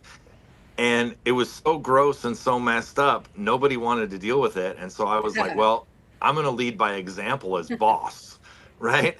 And so Phoebe helped me. We literally took like contractor bags and cut holes in them, and I put them over myself. So I We was like made all him contained. PPE. I Wow. created PPE for me, and then I put on this big mask that we would use for spraying things to keep stuff out of our eyes and lungs. And then I always have this memory. One of our friends has the video. I don't have it, but there's this video of me trying to unstick this toilet that basically this old grandma had shoved, I think, a diaper down, An for lack of a Oh adult my better diaper. word, We gosh. an had a adult big diaper problem down. with adult diapers Oh with that man. crew. And I'm like, got this Uh-oh. giant, like twisty, like basically snake thing, and I'm trying to Right. unclog it. And I look over, and like Phoebe and like three or four other friends have their like head poked around the doorway because they're like, this is, everyone was so Oh, grossed We were out. watching Enemies Horror. It But was wow. just, it was TV for us because we didn't watch TV or go on the internet much. So anything happening on the hill was free entertainment. So we were all watching. Well, but the I'm gonna put a bounty on that video. If anybody Oh has my a God. video of Not So I Dog, know people you that know, have Uh-oh. not so footage. I yeah, need Uh-oh. to hunt dude, it that was so, down. we need to see that. I Yeah. was literally like, I will just take one for the team. I will be team leader. That whole thing of like you wouldn't ask your employees to do something that you yourself wouldn't do. I Yeah, was that's like, all it. right, Lead well, by this is, That's it. example. That's a Hey, real leader. and then, Yeah. and Yeah. then the other thing is like we had this group of Mexicans that came out and worked for us one time, and they were brought on by the owner of the property, not by us. Hmm. And I got so mad at the dude, I ended up like throwing him off the property like after 2 days, and it caused this giant fight. But he was so misogynistic, he wouldn't listen to Phoebe. And then he kind of kept pretending he didn't speak English. So Phoebe and I had a good friend that was also Mexican. And so And we she Yeah. put was her, on to his BS. and Like, she Yeah. grew up in Mexico, and so we put Hmm. her, like we were like, you have to do everything that she says. And like literally we Cool. named him a Cool. trimp, a trim pimp, because he brought this whole crew out. And it was like he started asking for beer at like 9, 10 in the morning. And we he realized was what a it was that he didn't sleazy. do any work, Yeah. but he was collecting money for the right to bring From those all the people for other every ones. person there. Wow. And Mauricio was his yeah, name. we haven't Wow. brought this Mauricio. up yet, but I'll Phoebe out has a him. Phoebe Uh, has a highly developed sense of justice and fairness in the world, At that and so point. does the best and of so us does do. so did our mutual friend, and so they were Hmm. just enraged Ugh. that Mauricio was stealing all these nice people's labor, Yeah, Right. he you would know? take like half of the wages. Wow. That was what I was talking That's about. so sleazy. And Yeah. and our homegirl, she is still awesome. So shout out to her, but I won't name names. But yeah, we were just fuming, and she would come Uh, back in, and she came back in and she's like, "Did you know that he's like keeping half of what we hand over to them?" And all these people were super nice, and they're trimming so hard, trimming their poor little fingers off morning till ugh. night, being Hmm. polite, taking care of Right. themselves. Frickin' But they want to Mauricio work. is the Yeah. only Uh, problem, you know. I was waiting. And He's the only name I'll name. I'm like, I'll shout mm, out Mauricio. I hope you get canceled, bro. and yeah. so the problem is that the owner of the property, which was who sent that crew over, he was kind of a sociopath, and he didn't really care. He just cared about results. He didn't care Mhm. about what people went through to get said results. Trumping Uh, anything. Yeah. Phoebe and I and some others, we cared about the people, and we were like, this is awful. This person can't. So I kicked him off the property, and it caused all this, but High it's, drama. Awful. yeah, I High mean, sometimes drama I on would the do that. hill. I had to kick people off the property that, like, people would, I have a fall in good love story with, about that. people would fall in love with some girl on the property and then not be respectful, Yeah. and it's like, I was like, dude, like, you're trying to get work done, you're trying to get things efficient, you're trying to, if you can't, Nope. and Right. I always had And now this you're thing caught where, up in a pussy war. Like, what the Yeah. well, fuck? Phoebe and I, we would Or with honestly get, yourself. Why do I suck Yeah, so right. bad that she hates we, me? Like maybe she doesn't hate Right, me. right. She's Yeah, gotta I love get it. me. Yeah. I'm important. and Phoebe can talk about this because this is kind of like this is a little bit of like the dark side of things, but like we prided ourselves on like having like a safe work environment. And so Yeah. as a result of that, we would get repeat workers that would come because they knew it was safe. Hmm. They knew they would get paid, and they knew Right. nothing weird would happen at the end in order for them to get paid. And Yeah. Phoebe can talk about it, but there was some hills she was on, or there was hills, or we would hear stories of girls that would be on other hills where, like, you're not wanting to be like mean to people or bring up that there was a dark side to Canna, but like some of the work No. environments and some of the things that were asked of women, or some of the positions women were put in, were Yeah, pretty I know. sketch. I've got people with that, because and they're probably. I feel like if I was a man, they would have paid me.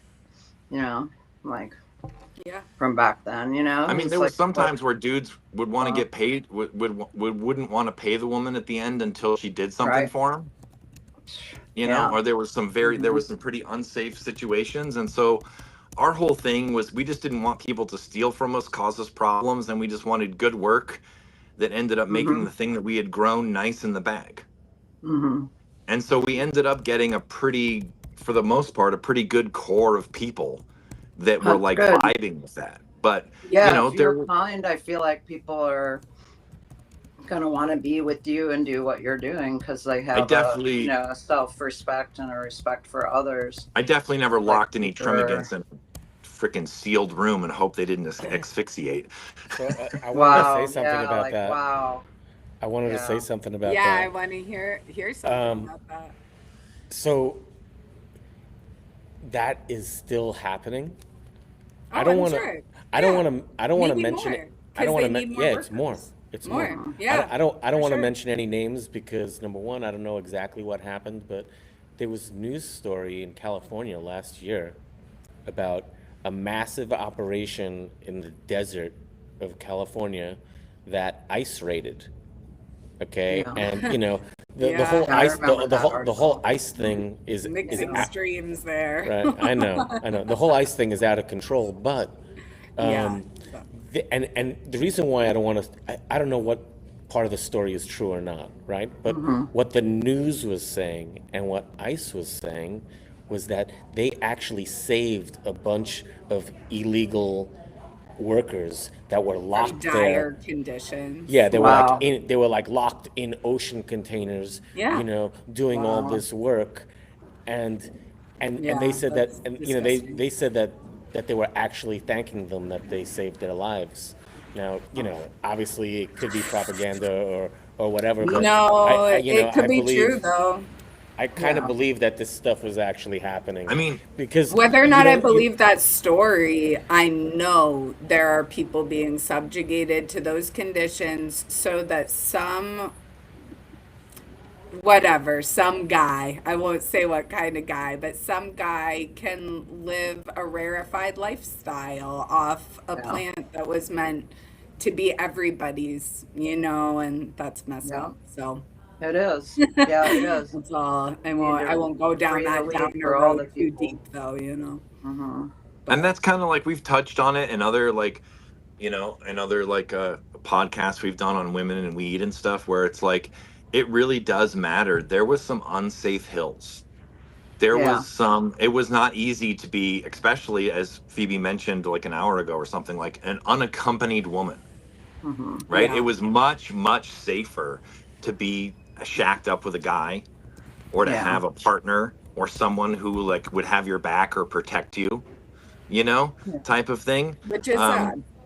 which is Yeah, I mean, sad, but it's no, it's and it's not still all like, 'cause places, but there I've was had enough your of fears. them Yeah. where there was always every female trimmer that pretty much we had on the property had some kind of horror story, Hmm. you Yeah. know, Yeah. something Well, I was unfortunate, punched you know. by an older dude in our group, and then I was met with resistance, and like it was my fault when Like a I tried lack to of talk about it, acknowledgement, I'm right? sure. That's Yeah, totally. So it was like, oh, well, she's vocal about some shit that we did, and now all of us look bad. What? But like, well, people but get there aren't afraid. enough of us here to be like, able on, to, it's hard to overcome that stuff when you're like, on the flip side, nobody wants to be like, no, talk about the things that really happen, so I'm Well, glad that we can especially do if that it's a here. downer, because if you're Hmm. talking about weed culture, one thing I dealt with just as a human was being looked at as a downer by like talking about potential realities, whether it was the reality that we might not actually have a yield and we should think about that, whether it was the Yeah. reality that women are uncomfortable here or not getting a fair chance there, whether it was about anything, and I think that's always like kind of an interesting thing, Yeah, I think that's right. It's like you're challenging their narrative of like whatever it is, that's so right and is going to work out, and you see those warning signs of like, hey, this is it needs a reality check. I like the way that you put that. I think that's like, Well, pretty it's like clearly just that because people, something if you isn't, challenge their, yeah. yeah, I mean, their narrative of what their Hmm. life is, what their vibe is. But I wanted to say, like, in terms of something that keeps circling back, as Francis saying, or sorry, I keep calling Notso people saying, know who I am, so it's okay, fine. cool. I'm like, am I supposed to not call you No, by it's your fine. name? So I want to make sure this is clear too, is like a lot of people went through rough times, amazing times, whatever, but the coolest part about all these situations was it was a choose your own adventure in a way that most humans never experience that level of freedom where, for example, like not so and I and others created the rules of our job, right? And small businesses can do that to an extent. Say you work at a restaurant and you're like, my boss is really cool. They still have to abide by, all the government standards, all of the town's expectations of the business. There's all these layers of norms and laws Hmm. piled up on each other. And when you put people in a situation where it's like, here's the job, here are the conditions. Everything else is up to you. How you get it done, who you get it done with, how you behave while you're getting it done. And I really miss that. I Yeah. just think Yeah, I it, wouldn't trade it. I wouldn't no, trade I it, wouldn't even, trade it for for the like world. some No. Well, safety for a I mean, minute, just to like, give the 180-degree positive review for Yeah. all the stuff that I just talked about, there was a thing where that job required hours and hours, generally speaking, every day of your life for like a long period of time. So, like for instance, Phoebe and I, we didn't know each other prior. We got brought together, her and her partner at the time. We spent every day around each other for months on end, right? mhm, And so you end up spending just a ginormous amount of time with each other, and you really mhm, learn because you see each other in high stress situations. You see each other mhm. tired, you see each other burnt out, and I have some lifelong friendships were made. you know I mean, there was times where you realize, oh no, this person is awful, but there's also times where you're like, oh, this person's amazing, I really like this person, I really like this Well, a person's my lot of friend, and times you realize they were awful and you loved them anyway yeah. because you had been through it. I'm kind of half kidding, but it's like you. One thing it also taught me was in the modern world, you have escapes for everything. you can go to your phone, you can shut the door, you can do this, you could do that. When you were stuck on the hill with people, there was no escape. So if you weren't getting along with your partner, with your coworker, whatever, you still were stuck there largely without entertainment. And Hmm. I just saw a lot of growth in terms of conflict resolution, in terms of character building, like people that came to the hills socially inept and left confident because they were forced to face those interpersonal issues, you know, in a way that most of us just aren't in those conditions anymore. And you I'm don't not. Hmm. know. I I mean, distract myself all Hmm. the time now. So, there yeah. was a story that we had where when we were working together where we had just pulled down our dep and we had a whole crew out there trimming our dep. And the neighbors across the street had gotten, this is so stupid, but they had decided that rather Oh than yeah, spend these all the cities. time and effort to like gather up all of their trash and get rid of it, it was easier just to light it on fire in the middle of July. Ah, And so they lit it on fire, and then of course some wind kicked up and the fire escaped where they were intending it to, and their property was starting to burn down. And so Phoebe's boyfriend at the time was extremely extreme go-getter. And we had like, I don't remember, 12 or 15 people working on the property. And we stopped the entire trim crew and we ran across the street and we were fighting the fire because we were I like, it's grabbed right the across the girls for the street. water lines, and he took the boys with buckets I mean, we of ah, were water. fighting the fire so close. We had some workers that like when Cal Fire came in and dropped all the pink retardant, they literally Yeah, wow. dropped it yeah. on the heads of our friends that were working. Like we had guys that were like covered in pink with streaks Wow. all over them and stuff like that. And we probably honestly slowed the fire long enough for the fire department to get there, Right for on. the help, Wow, you guys. And Speaking of character The things you development, guys did, right? Yeah. yeah, one To of keep our the. trimmers that year, um, she was so funny because I had been so hardened by that point that, like, I'll admit that I would look at women that came to trim if they were like girly girls, and I would kind Mhm. of be like, well, let's see what you can do, kind of thing. And I shouldn't have been like that. I should have been more like build them up. And I did a fair amount of that, but I was also just like kind of young and traumatized and just going for Mhm. the goal. And that was the way I was seeing things at that time.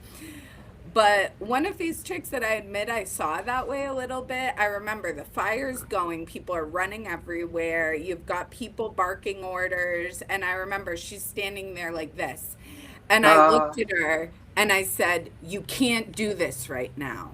You have to mhm. go get this hose, bring it here. And it took her a second, Be but brave. boom. Yes. I was like, you can do this and you have to do this. And Yeah. she hit the ground running, and Fuck like I yeah. felt like you would see, if given the opportunity, like since it's women of weed, that world was so good for women when women were given the chance to Right. try. You know, you've got to be given the chance to try to Yeah. succeed and thrive and step up as a person in that way. And I That's it. definitely saw that out of her, and it was just a really badass moment, like watching her brain work and then watching her be like, yeah, like who else is it? Literally was a Yeah. Smokey the Bear moment. Like only you can stop this forest fire, you know? Wow. well, because it's Anyway, also Yeah. like it's literally across the street. So if it spreads, all your Yeah. labor, all your work is gone. The trimmers Wow. realize if you don't trim the weed and get rid of it, they're not going to get paid because you won't have money for them. they're You invested. know, they're Mhm. invested, and so Yeah. you end up going and dealing with this thing, and like, I mean, there was a lot of potential for growth out there. Part of like one of the weird things about trimming is it's almost like meditation, where you have to Yeah. sit with yourself for a long time, Mhm. right? And so some people are more comfortable with that than others, you know, Yeah. and That's people have to true. get With and quiet, some people with always quiet. have to have somebody talking, and other people can deal with the I music, need and like you know. techno. Mm-hmm. Just putting You it. need techno. Blocks out Dude, all we the had people that no. have I to mean, have someone talking. we had these Austrian dudes that worked for us, and they would listen to the Shout worst out to kind of them. electronic music. They would just pound. Wow. They would sleep in till noon or 1, Yeah. and then they would work till 3 or 4 in the morning. But they would, each one of them, like, they would just churn out like an extremely acceptable amount a day. They were But awesome workers. The weed Yeah. work itself and the trimming, they were machines. So how but Machines. did they you guys even find them? They were just through the weed grapevine that they showed yeah, up that's there. kind of, there was a Well, The giant other weed side of the grapevine. Mecca, right? Because there's a big connection between Holland and, I know about, of course, in California, but I don't know They Well, so were okay, much just so about hippies. I bet they came Austrian, here. I huh? don't know how they got their first job there, but I would bet that they were the They were types of just kids that nomading would have been on around. the Yeah. side of the road because there would yeah, with just a be sign. groups of hippies on the side of the Right. road saying Yeah, trimmer. yeah. And they, Yeah, or a I mean, sign with scissors, and you just yeah, we literally would load them up. we so would one hear thing that's stories really like some of cool. us that would go out there, that's what they were doing, dude. They didn't know where they would end up. Yeah, And those yeah. were a Talk lot of about times the putting your ones that feet. came back with those Okay. crazy stories about like warm bologna and tents sleeping in and no bread and no way out of there because they didn't have a car. Oh, Just it's wild I mean, shit. insane. so to Yeah. continue, this will probably gross Gabby out again, but to continue on the Uh-oh. poop story, basically, well, Poop like gate. poop Gotta gate. get Oh some So my poop in God. so there. this property that Phoebe and I was at, it had a septic system that was rated for like 4 to 6 people. Hmm. So then you bring in like 20 people, Oh and they have to shit. do their normal stuff. Yeah, exactly. Literal. They have to do their Hmm. normal stuff, and like you can overload the system within a month or two. And so Hmm. basically, every year that we were there, I think I had to pump it out. We had to Remember hire a. the guy Oh yeah, that dude. So this came to guy, pump it out? He's like, I love this job. Like, dude, freaking. it opened up. It smelled so bad. I wanted to puke, Oh and he looked man. over He's at like, me, this is my and he bread and goes, butter. He was a weirdo. he's all. Eventually, it's just the smell of money, you Yeah, know. And I that's what was he like, said. I was Wow. trying to and so remember. I'm like, what did Wow. he say? okay, He said so something here's the so gross part. funny. It This gets is I where mean, it worse. see, gets. Oh, it gets that's about worse. an attitude right So there, They're right? Life's all it gets about how worse. you want to look at it, dude. So Oh, all of it a always sudden, gets worse, Hold on. what Must we? happens? Must So what we? happens, Gabby, is just one day it doesn't flush and it starts coming back up the It came tube up in the through the shower bathtub, that time. right? And so all of a That sudden was true. you've got 15, 20 people, and you don't have a bathroom anymore, and you don't have a shower, and you're, it might take a day or two for the septic guys to get out there to pump your system and to restore order, right? Wow. So because Phoebe came from Trinity, her and her partner at the time, they go out and they Dig a dig a hole. Yeah, the small latrine. The Oh way yeah, they any dug yeah. a common sense small old person school. would. Yeah, they got some Right. quick lime and some various things. Well, That's there rainbow was some camp right there. so there was some trimmers that were lazy, and they didn't want to walk all the way out there, and they didn't want to dig and bury their stuff. So they went behind an old broken down like woodshed and would just poop, right? And Yeah. then Like, walk oh back, and my nobody knew the god. difference.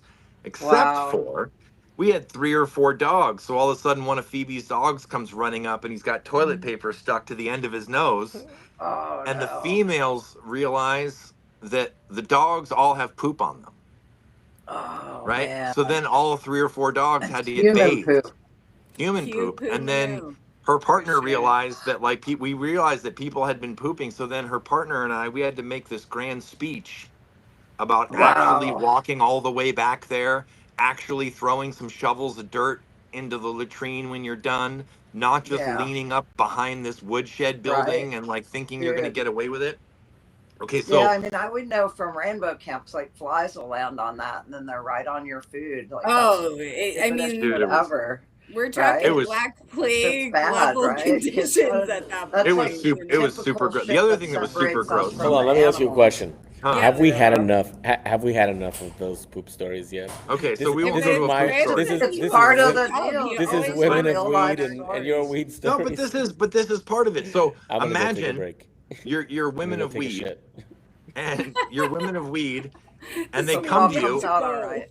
They come to you and they're like, "Hey, we have this problem you need to solve," and you're like, "Okay," because that's your job. You manage it, you solve problems, and you're like, there are dudes Dogs love pooping on the ground, and our dogs are getting into it, and now we have to make a speech. right? And so you have Yeah. to go handle it. You have to go like gather Oh, up a bunch of adult people and be like, hey, you wow. know, you're pooping on the open ground, dude. And dogs are getting into it and then they're running Oh, into the man. house. And now we have to stop what we're doing and like bathe Gabby all can't these even animals. smoke in there where he's at. What are you doing No. to him? Dude, it Look at was him. so rough. And so, okay, so this is It poop was the adjacent, but it's best also world for the gross. dogs besides that, though, So because we these had ones, Oh, this, yeah. we had this mountain savages. lion. We had this mountain lion that lived Holy right up the shit. hill from us, from our grow. Okay. Yeah. And it would come into the property at night. Like there was Oh, stories of like one of Phoebe's friends opened up her tent and the mountain lion had stuck its head in the bag of dog food in the back of her truck and was just eating it.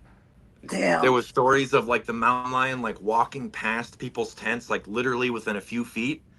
Yeah. But we're really where the mountain lion messed with us because it actually never did anything to us that was negative. But the most negative thing it did was it had this area behind the grow we didn't know about that was like a kill zone where it would bring It like had the its deer den. Oh, and wow. you know, and the Yeah. dogs found it. So the Oh, dogs man. come running back, smelling like the worst death Oh, yeah. imaginable, They'll be like rolling carrying a around in that ham shit. hock of a deer leg, Yeah.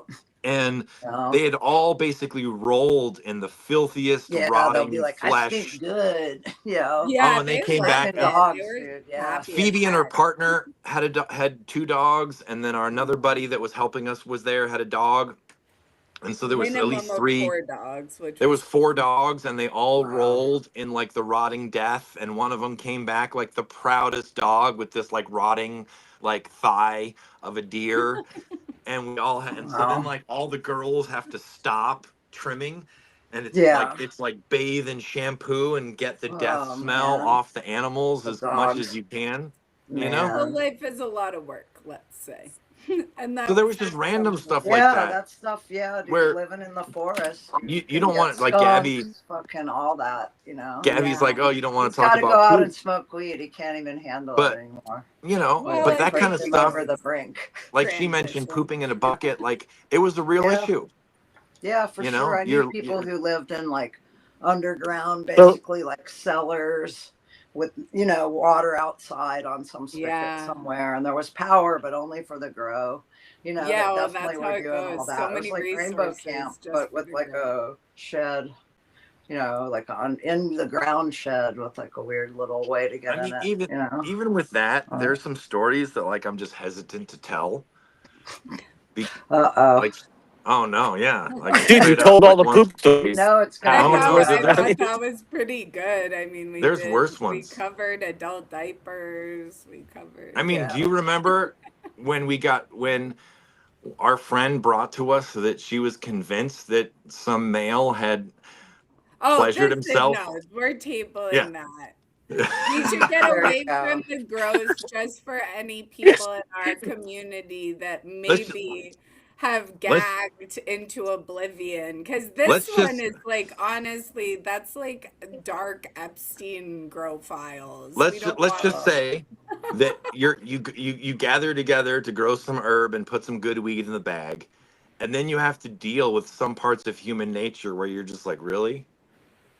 Well, yeah. you Okay. get to know people really well. At the crux of everything Notso is saying, you're dealing with things up close back in those days that just typically modern people don't deal with anymore, whether it was Right. the boredom of like It's like even Survival, that TV show on the island and shit. yeah, like a That's what baby it version sounds of like, that. For sure. Yeah, I But mean, So I want to.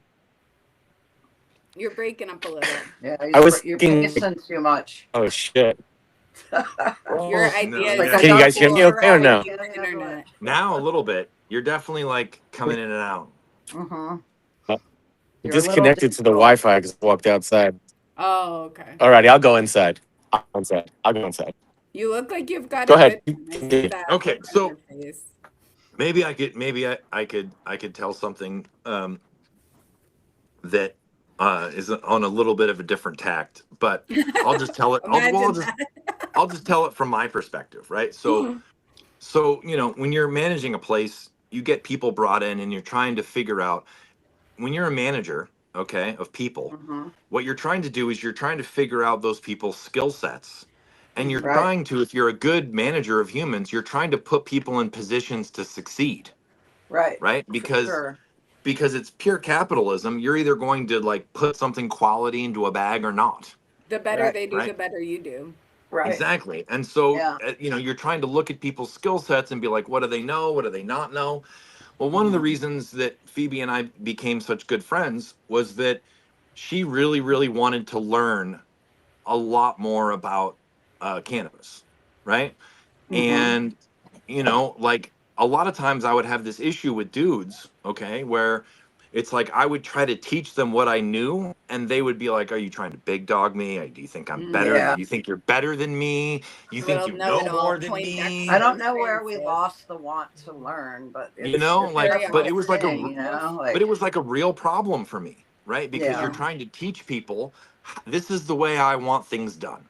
This Mhm. is how on Right. this property we're going to ensure that we get the quality that I want, right? And Mhm. some people would resist this, right? Well, Yep. Phoebe was willing to learn. She was willing to take notes. She was willing to listen, and she would actually do it, right? So then Oh yeah. she becomes reliable. So Mhm. when you become reliable, then your manager, and this is in any job really that's a good manager, Right. you start Yeah, putting for more and sure. more more and more responsibility on the person that shows you they can A, handle it, and Mhm. they can B, do the type They of get job it. that you're looking for, Yeah. right? And so Phoebe became really good at that, in my Mhm. opinion. And so Awesome. we started spending a lot of time together, like on the job, because she would like help me take care of the moms, help me take care of the babies, help figure out cloning, help So figure out much this and that. fun. So much And Yeah. fun learning at that time, yeah, by the and so way. Yeah. she would Yeah. absorb all of it, and it was like there was this friction with, like, we don't need to go all that deep into it, but I'll just say that there was a lot of dudes and there was a lot of friction with the dudes, Mhm. like, because they could have gotten a lot better if they just wanted to listen and learn, right? Yeah. But it was almost like we were comparing length, Yeah. or Well, and it something, was like the like they're like, oh, detail you that they know were Yeah. showing no care for overall. If there was Yeah. a thing they were missing, it's like, so a lot of people went out there for quick money and to have a cool story to tell, right? Like, Yeah. so and that's valid, but not everyone found a fascination with essentially botany, right? And like Right. just Yeah, dude. science. So Mhm. I really have always been a curious person, and I also don't like to be caught not knowing what I'm saying you know what Yeah, so yeah. I once I was doing the work, I wanted to know, why do we do it this way? Right Like, on. is this the only way to get things done? Well, Is there a way, if I look online or read a book, that maybe we could add something to make this better? And one thing I saw a lot of, which I think sadly was like the death knell of some of the people that had the resources to make it in the legal market, like they could have transitioned, but they yeah. failed at that stage. A lot of those people were not willing to up their quality past a certain point, and they weren't staying curious, because I Mhm. had talks with a lot of growers that they were just, like essentially trying to still do the, X amount of pounds of this basic strain the same way I've always done, and just being angry that the competition was getting fiercer. And now, like, the Yeah. market's totally flooded, so that's a whole different story. But it's interesting because there were a lot of people where if they kept that thirst for knowledge and the desire to always get better and always learn the next thing and always get closer and closer to the heart of what a good grow should look like. You know what I'm saying? Like, if you keep doing that, like some of these people that had millions of dollars, I wish I could have been in their position and had those investments, and like that care, cuz well, yeah, it's just yeah, a lot of fun. It's a talking lot of fun about to it try and get better every from the year. women of weed perspective. So I teach Phoebe the stuff that I how I want her to do it, and then I teach her why I want to do it and why we do it this way and not that way and not that way, and what are the advantages and the disadvantages and stuff. And so once she starts taking more and more of that, I start putting her in charge of stuff, and that sort of like lent itself to like you know, the women of weed thing, in the sense where it's like, okay, she's in her 20s, you know, and like I would sometimes have to be to dudes like, she works for me. This is what I want. She's going to tell you what I want. If you don't do what I want, you're going to have to leave. Yeah. And it's going to come from her. And so if you have a big problem with that, just realize that she knows exactly what I want, because, you know, like we've worked it out. So it's like she's, you know, because when you're managing, you have to get people that are extensions of you. You Yep, can't that's be it. everywhere and doing everything. You have to train people to do things the way you want it done.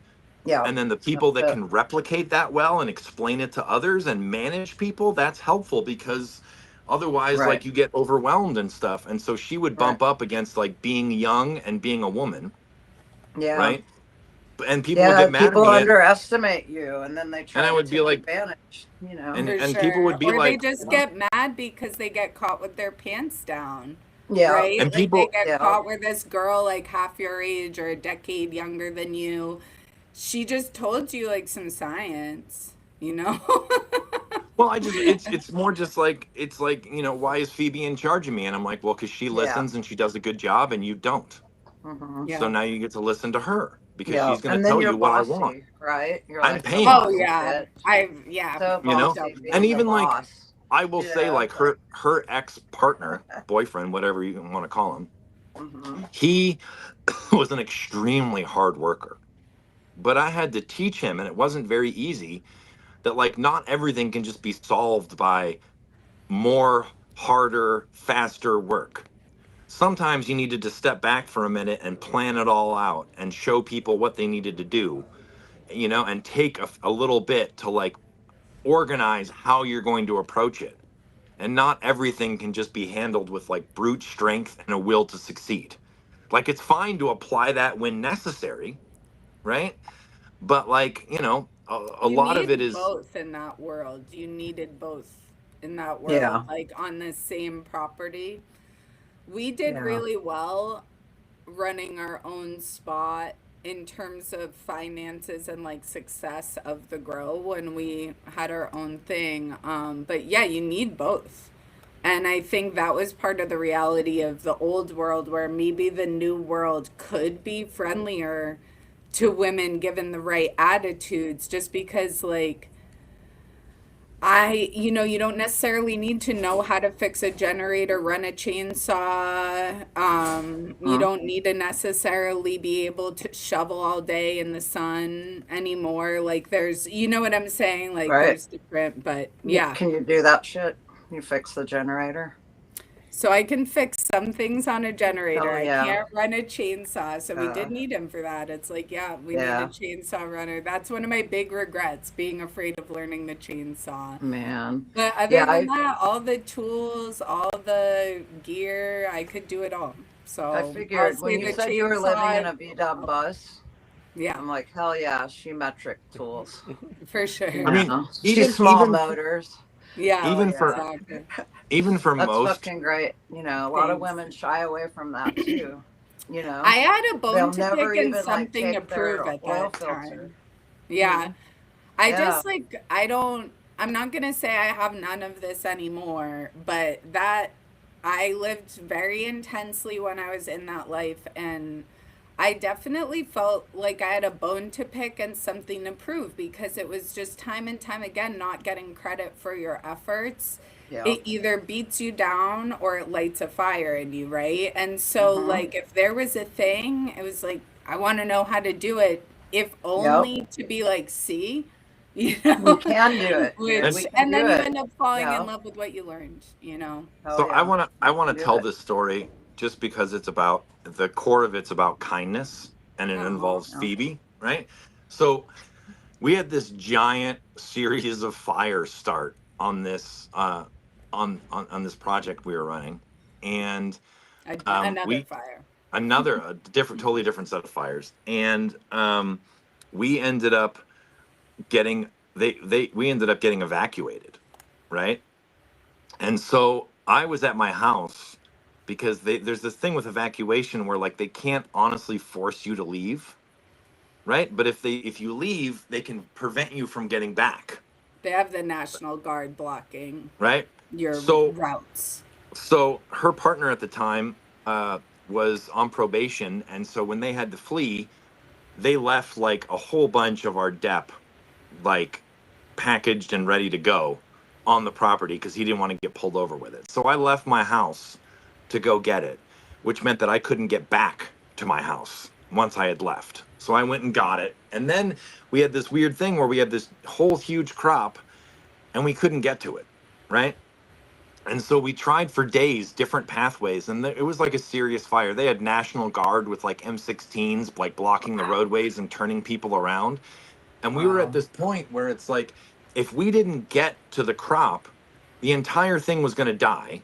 And then we were going to Yeah. lose all of our next round of money. So it was getting pretty desperate, right? And we didn't have much money on this project, so we were already unpaid that year and like Wow. running out of seed money. So It we was, were it like was, in it. we We were needed it. in it. We needed it real bad. And so we were trying to get there, and it's like, there's only so many pathways and stuff. And so we're like desperate, and we found this back road that we were going to take, and we felt like we were going to get there, and then we come up and there's like two National Guard dudes with machine guns, and we get turned around, and we lie and we tell them we're just going up to water up the road like our friends' horses. Yeah. So we pull up this road and it dead ends, and we're sitting there and we're like, dude, how are we going to get Oh past man. how are we going to get So past we these had all armed these guards? supplies too to like back up a little bit and just illustrate Right. this a little bit. You know, our spot had one road in Yeah. and that's it. So like the Mhm. two areas to even access that road, those are blocked off. And there Wow. was a river, and we're on the other side of the river, basically on the parallel street on the other side of the river. And we had gotten turned around, and we're thinking of what to do. And we've got like gas, we've got all these supplies, and we're ready to go. And we knew we might have to hike it in if they Yeah. blocked us off, but we didn't know how. And it's like we're even just looking. Another thing is, it wasn't really great to just walk through other people's properties. So that Right. was a Right. concern. People would shoot you. But Mhm. anyways, that just like sets the So stage so that was all going, and so we've been days, literally days of trying without to sneak in, watering. Yeah. Wow. trying to get in, getting turned around. Things were getting desperate. Fire was all over the place. It was super stressful. Things actively Fire trucks burning. everywhere, Wow. helicopters, planes flying, things dropping overhead, trying to save it. And it was like, so we're at this dead end and we have nowhere to go, and we're stuck, and there's guys with machine guns in between us and where we need to go, right? Wow. And there's this like there's this tiny old school little trailer, right? We're Yeah. just And the like most driving around a neighborhood at this point right, too. and like Wow. Not we're sure up what on this to Right. do. mountain. We're up on this mountain, and there's all these locked gates, and there's this one not locked gate, so we drive into it to think about what to do. And then this little tiny ancient old man gets out of this like little trailer, and Phoebe goes, "That's the guy at the dump I flirt with." And it That's was literally Al. like this Wow. 80-year-old man, and when her and her dude would go to the dump, she would like be nice to him, and I she would would, charm Yeah. him she would Yeah. because he charm was him and stuff lonely like and that. old. And Right. he's this ancient tiny little dude, and he gets out of this thing, and he looks at her and he goes, "Phoebe." And like, and Keep in literally, mind, this is the property we need to access to Yeah. ford the river, end up in someone else's property, and hopefully make it across the street to our own, right? We need Wow. access. And we're Mhm. just driving around a neighborhood and we don't know any of the people around that spot. And yeah, we Wow. see freaking Al. And the funny thing is Al was super grumpy and Yeah. ancient, and he had kind of gone a little senile, but he still worked at the dump, and like he would have to lift these really heavy metal covers. And so when I would go there, I would be like to my boy, I would be like, "Help Al, let's help Al." And so I would help him. So basically he got to know me, and he used to be a scientist, and I would ask him about the books he was reading and have conversations, and he was obviously just lonely dude. Mhm. So we see him, and I'm like, "Al," and he's like, "Hello," and and I'm like, "Yeah, go ahead, Francis." so he had this pot of coffee in his hand, because it's like literally 6:30 in the morning. Like it's early. We tried to Wow. go at dawn to sneak in, Mhm. first light. He has this little Yeah, pot we of got coffee. up He at didn't have 4:30 that day or his 4. tiny little generator wasn't enough to run his coffee pot, so he would walk up to his neighbor who would let him use the power at his house so he could make his morning coffee pot. Wow. And then we told Al what we needed to do. Al told his neighbor, and then everyone just started to help us. So there was like 6 of us, right? And we weren't supposed to be there. So we're hiking through this person's property. And then like every time like a helicopter, which was often because it was like monitoring the situation, would pass over, we would all crawl under a tree, bushes and hide.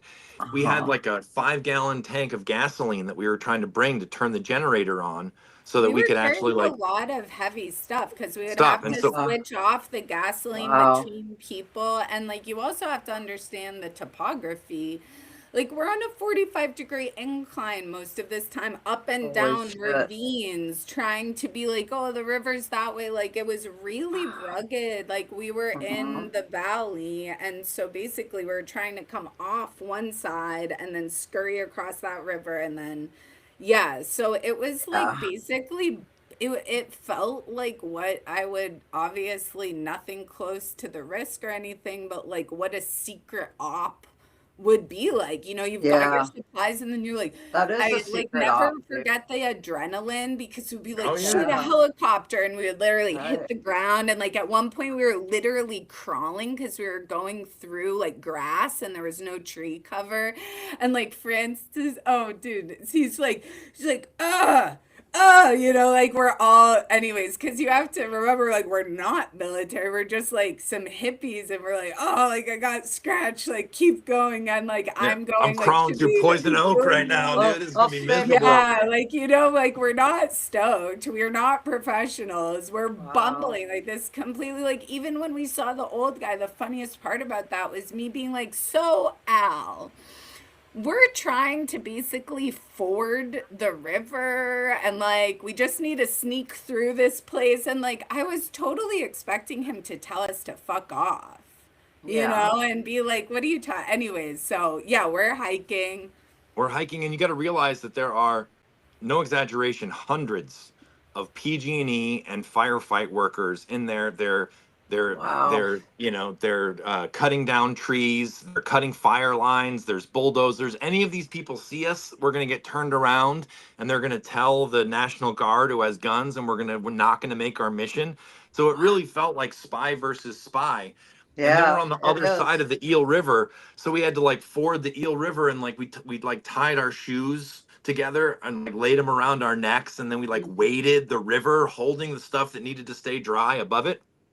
And then Yeah. we get across the Wow. river, and then we're on this piece of property, and you're always worried about getting shot, like Yeah. literally, because it's like it's So pretty we Shot were is crazy. So like hard. we're crouched. poking up, We were Wow. and it's crouched like, like looking what like if what if this dude that we encounter is an asshole, right? And Right. this guy that we encountered was so nice. He's telling us he's the stories about coolest growing dude. there since the 70s, He was Oh all my this Mendo different God, stuff. Santa dude. Claus. That's the best way to describe him. He looked like Santa Claus. I'll never forget. Like, he looked like an archetype of a person, you know? Dude, and it was Nice. like he was so scary looking at first, and then he was just like the friendliest, nicest.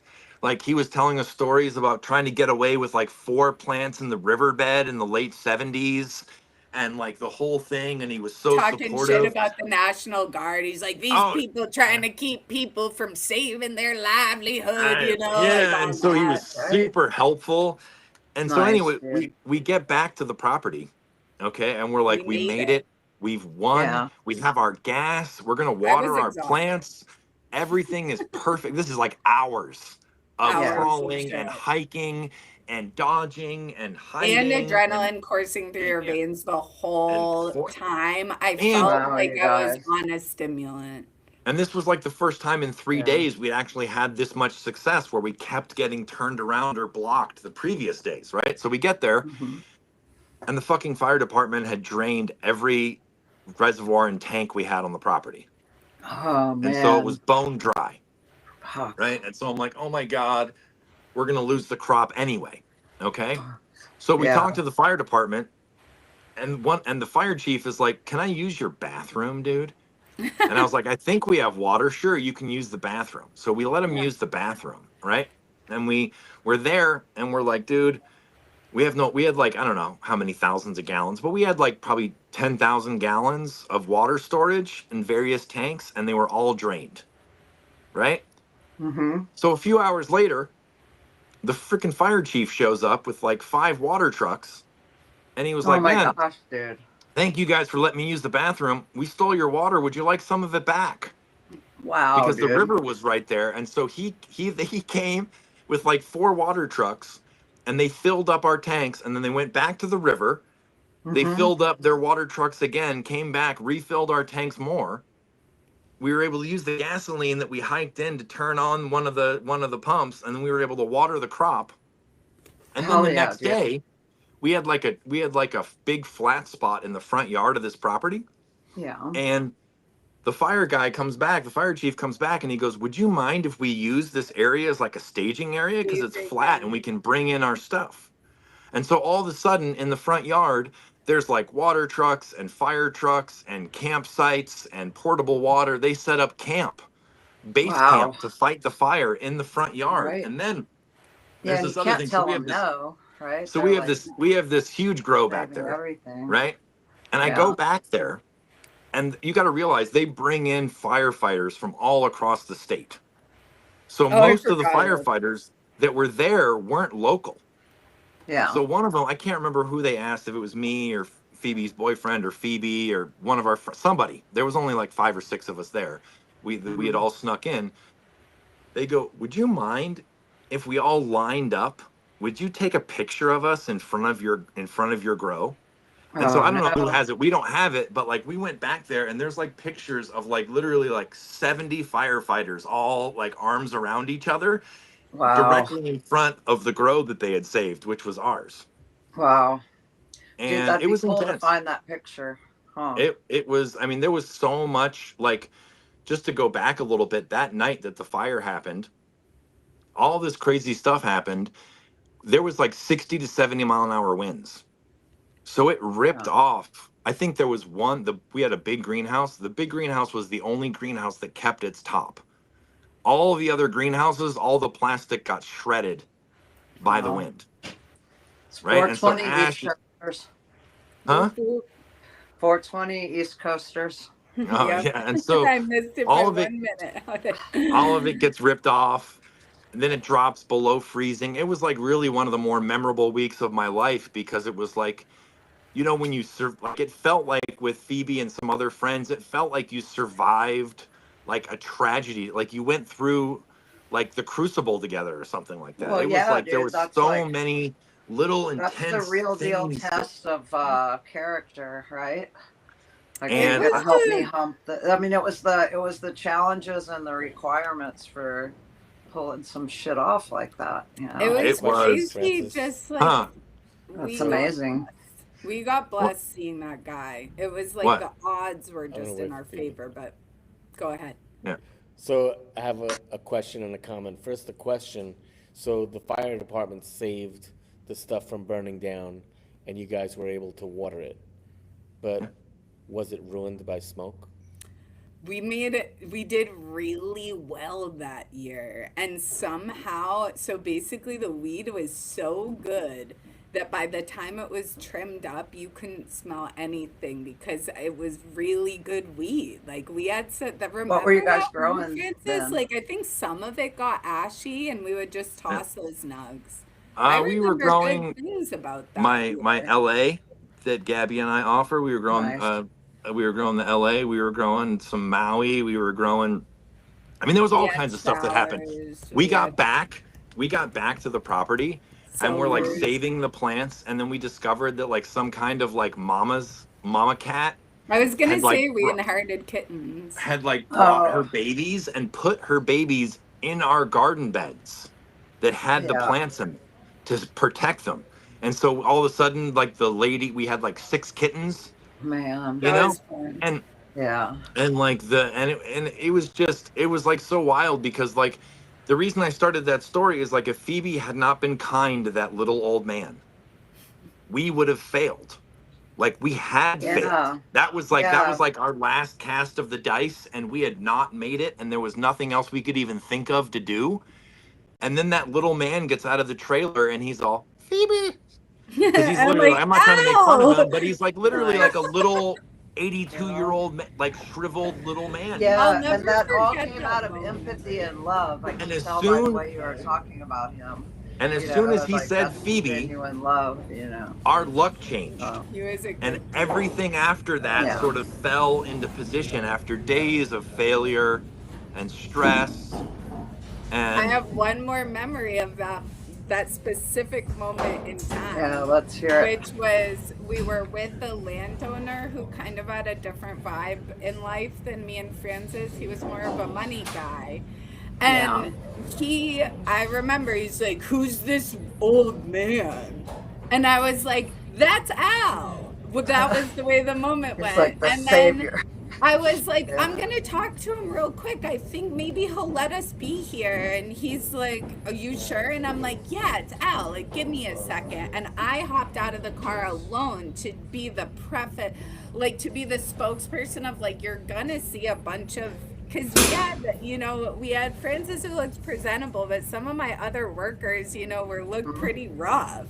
So Mhm. you kind of needed to be like, Come on, be Al A worked at the ragtag dump. band. right, dude, like Al worked at the dump. He might have been a little rough too. Come on. it right. was That's true, but he wasn't a weed person. He knew about Yeah. it, but he wasn't like a weed guy, and neither was the guy whose property we were on. He had a beautiful like English garden. Anyways, that's yeah, he besides the really point. did. He had like when we went to go get coffee with Al, the guy's house was like literally had so many beautiful plants and flowers Exotic. and water. It was exotic stuff all over. It was like in a little oasis. Huh. Yeah. Um, but I have video on my phone of like it's really hard to express how bad the fires were and how around us they were, and like nighttime would come, like I was talking about, and like you could see huge fires burning I in the have videos trees of that. Wow. and Yeah. and just You know what's trails of crazy, smoke. Francis? Huh? I said, you know what's crazy? You're Huh? talking about at nighttime. But I remember in 2017 when we had the fires down here, Yeah. the smoke was so heavy that you couldn't tell if it was daytime or nighttime. I Yeah, have, it's I have spooky. like, I was like driving through Berkeley because I was working in Oakland at the time, and so I'm driving through Berkeley, and it was so dark, like from the smoke, that it's like this could be nighttime. I'll share the photos one of these days. But Yeah, I mean, it yeah, was it was really it was like very memorable, and it just like, and it was crazy because we had all these workers, and like we took volunteers of like who wanted to do this wild mission with us, Yeah. you know, Yeah. and Right. and some The people real volunteer, ones. The real yeah, and Yeah. some ones. people went Right. through it with us, and it was like it literally felt like you're in a video game, you're behind enemy lines. Right. If you Yeah. get captured, you're going to get turned around. You're not going to be able to save the crop. If you don't save the crop, you're not going to have any money, and everything's going to be awful. Mhm. And it was just, yeah, it I know some similar stories from when there were floods, and like the floods would come up around the Ohio River, and people wouldn't be able to get to like their grow where the one elder was back in the back hollers in Kentucky, and people would go through great lengths to try to get there. I remember our friend like parking way up on this cliff where he knew it was going to be flooded a lot, but there was like this one lane bridge that you could go over to get to this bottom where the house was like three or four. There was only like three houses. One of them was like a barn, but Appalachians lived in there. I And would say the fire. Oh, I didn't mean to he interrupt. was I'm like sorry. walking across the bridge using a stick to try to keep from falling Like off right, the bridge the into the depth. deep water, and then he showed up over where the older guy was, and the guy almost fell off the porch because he never expected anybody to like make it through the flood with his food and supplies that they needed for the grow back there. But the floods would come up, he'd be flooded in for days. And there was a boat on the other side of the river, so his neighbor was able to take him back across the river with the boat, but then it went back over there. So the only way over there would be to like kind of step across the bridge with a little bit of faith and a long pole, because you're up to like your knees in with the water even on the bridge. I mean, the firefighters used our water tanks, I would say, like on that back hill right behind our greenhouses, Phoebe. Like Mm. it was what, like they stopped the fire like 30, 40 feet. Oh yeah, it Like burned that. right up to I mean, right up to the literally, Wow. property line. Wow. they stopped it. They used our tanks. They otherwise it would have like that's how they stopped it. Was Yeah, we had you like wouldn't have four or had five thousand a gallons of tank water, for the crop. Yeah. That's why and I they was were able. wondering about the Yeah. smoke damage because, like, Mm. Oh, a I lot of can't times believe you it take wasn't risk, you that take nice. risk like that to go save So everything, but the smoke you because just the get it grow was at anyway. the Gabby, because the grow was at was at the bottom with a very steep hill behind it, it's almost like the smoke got funneled up the hill Away Huh. from, away yeah. from. So there was Yeah, 'cause they some, and there deep was fries some it. ash that rained down, but the vast majority sort of just got like almost like a flue, got like sucked away Hmm. from.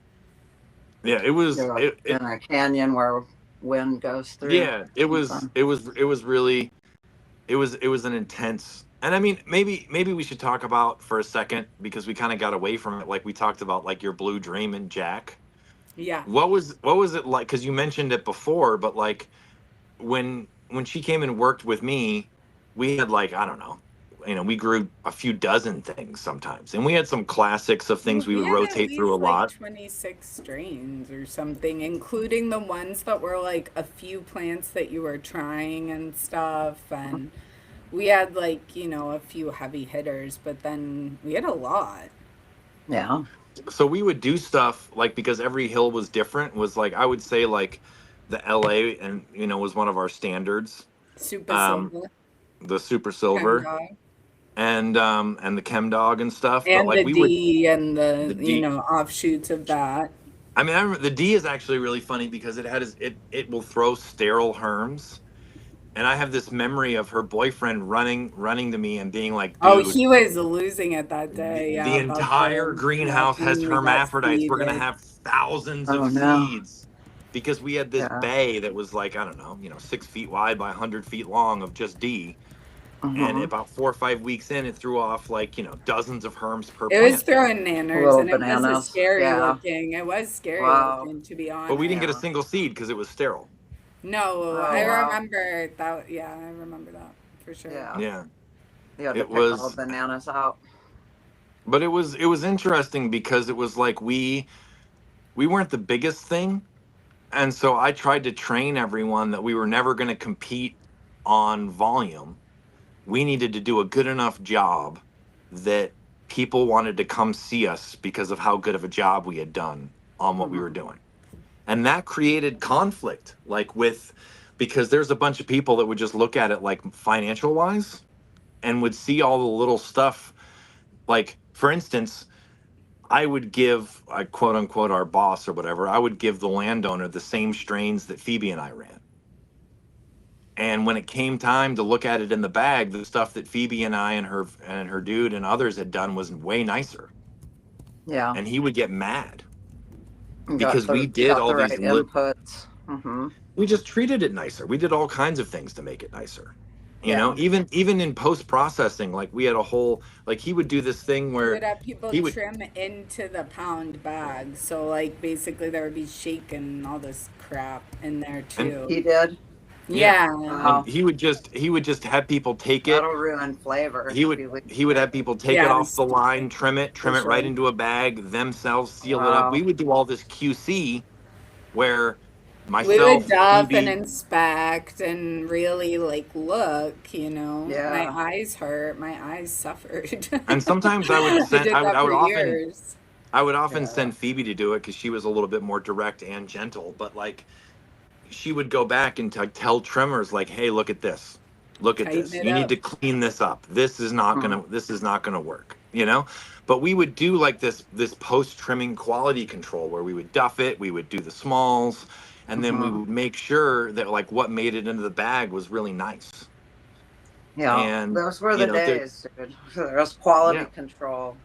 Yeah. quality control made a big difference, and some And like farms didn't. I feel like it's also like a pride in one's work. And It Yeah, is, like yeah. Well, and yeah. a love of the plant, which I realized over the years I worked anyway, was there was just such a difference between working with people that loved the plant and loved the product genuinely and people who didn't, right? And like Right. that was Who across smelled the both money. genders. Yeah, Yeah. for Hmm. sure. Because just Yeah. even like certain people, like there's nuance to it. And if you don't appreciate that, you're not going to have the same product and you're not going to have the same experience. And like I bore people that aren't weed people with just kind of like, as you go towards this culture of THC only Yeah. focus, you know, losing, we just end up losing terps, losing flavors, Yeah. losing like highs, unique highs, and like even having a That's passion it. for that goes a long way, you know. Yeah. And Losing yeah, those like sensory experiences that yeah, come yeah. from different flavors I and almost, I yeah. almost, I almost Yeah. hesitate to say this, but it's not gross or Uh-oh. weird or it's not a poop story or anything. But after all this was done, I had an opportunity to work in a legal job in New York, right? Yeah. And Phoebe, with her sense of justice and stuff like that, she had had some very legitimate gripes with some of the male bosses or landowners that we had partnered with and stuff like that Yeah. because they had done some pretty god awful shit, to be frank, right? Mm. And so I'm Sus. going to go out and work Very at this sus. spot, Yeah. and I was so pumped because it was like in the same family for a few hundred years. It was two sisters that owned it. It was an organic farm. It was woman run, Right on. and I swear to God, it was probably the most toxic place we worked. Yeah, Yeah, unfortunately, that's you true. know. Yeah. It was, and I just remember Wow. like telling Phoebe, like, dude, it's gonna be so much nicer. There's no asshole dudes. There's no this. The people are really cool. They're really into organic. They're real farmers. You know, Wow. I Classic They just, were weed world, siblings, the huh? better the job sounds, the worse the I reality in my just, I experience. just didn't realize at the time. All Wow. that stuff was true. Everything I told her was true. But when I pitched it to her, I just didn't realize that they were alcoholic and mean. Yeah. Wow. You know, that Dang came it. later. Uh, You know, Well, that you came know, a yeah. little bit late. People are people. Yeah, they never tell you all that stuff. Yeah. No, and also I think there's one common denominator if there is a generalization with the people in the weed community that haven't been great is just goes back to what I just said. They were the people that were in it for the money and didn't truly love the whole process and the whole nuance and all of that, you know, because I remember Mhm. trying to talk to a certain individual about curing and just being kind of laughed at, brushed off. And then, of course, you get the call later when you've consulted, where's the flavor? Well, Right. you didn't take any of my recommendations. You beat the crap out of your pot, and now it's boof. And I Hmm. wasn't in charge of those decisions. And it's a Damn it. travesty and a tragedy to see that. But yeah, what I mean, can you Yeah. do? I even in mean, California, big Mm. farms can be big failures, small farms can Yeah, be for big sure. successes, and the other way around, right? Yeah. to Yeah, to it's to true. bring up that point again, Phoebe and I would take a lot of care at the farm we were at and do a lot of little things to make the herb nicer at the California farm we were at together. Well, I carried And many of those things on too and Yeah. when I ran our own our spot. partner would not. And he would grow the same strains at his own farm, and then when it came time to get paid, people wouldn't want to give him as much, and he Yeah. took it as a personal insult, not towards himself, but like we were screwing it because they wanted to give more for our stuff because we put love into it, and he didn't have any love. And then it came out nicer. And so, I don't know. Um One of the reasons why I wanted to have Phoebe on is because it's like we've brushed on it a few times, but it's really hard to express how remote Phoebe's first scenes were in Trinity and how few people actually in the grow area have ever lived that rough or that remote or grown on like sort of like the very, very like edge of civilization. you know, and like what you learn about human nature when you're basically away from rules. I mean, one of the things that, and she could talk about this if she wants, but like one of the things that she realized when she was in the little town that she was in is that there aren't any rules. Like there isn't Yeah. laws. Like there, it's Yeah. the way the people there wanted it to be. Mm-hmm. Right. That was how Yeah. it was. It didn't matter what the rules were on the outside world. It was like that little town and the little people and the important people in that place. It was like, so you had sort of total freedom to do what you wanted, and there was good and bad to that, Hmm. you know. Yeah, that's definitely a and double-edged sword. and Yeah. so one, and then I'll let you say whatever you're going to say, Phoebe, but I just wanted to talk about that, like, you know, because of who Phoebe is, her coming out and like trying to be like a young, like female in the weed industry, and Wow. Yeah. trying to deal with misogyny and older dudes and addicts and alcoholics and mean guys and this and that, and trying to prove your worth. And then Yeah. even when you proved your worth, sometimes people would get insulted that, who the fuck is this bitch that knows more than me? Such a boss. How could she Yeah. know more than me? How could she be better Mhm. at this one thing? I'm the fucking boss. How do you know? Who the fuck are you to know? Excuse me about cursing, but it was like, it Yep. was difficult at I get times, that. even when you knew what you were doing and were confident in what you were doing. Right. Getting dudes to trust you and allow you to do the thing that was going to be mutually beneficial and positive was also hard. Hmm. And so she Do you feel struggled. like that, lady? You feel underestimated? I wouldn't say like currently just chilling, do I? It's situational, if that makes sense, Yeah. because I feel like that Surely. stuff is so ubiquitous as a woman, it almost becomes background noise. And it only is highlighted when you are in situations where you really are the only woman in the room, or it's your expertise juxtaposed against a Yeah. male, especially an older male, especially kind of a cocky male, if that's the case. But Hmm. I would say that, yeah, I mean, in a way, that's part of why I'm not in the industry right now is just I wanted a quieter career that was still lucrative. Like I will always want to grow weed, but that's Hmm. different than wanting a place in the industry.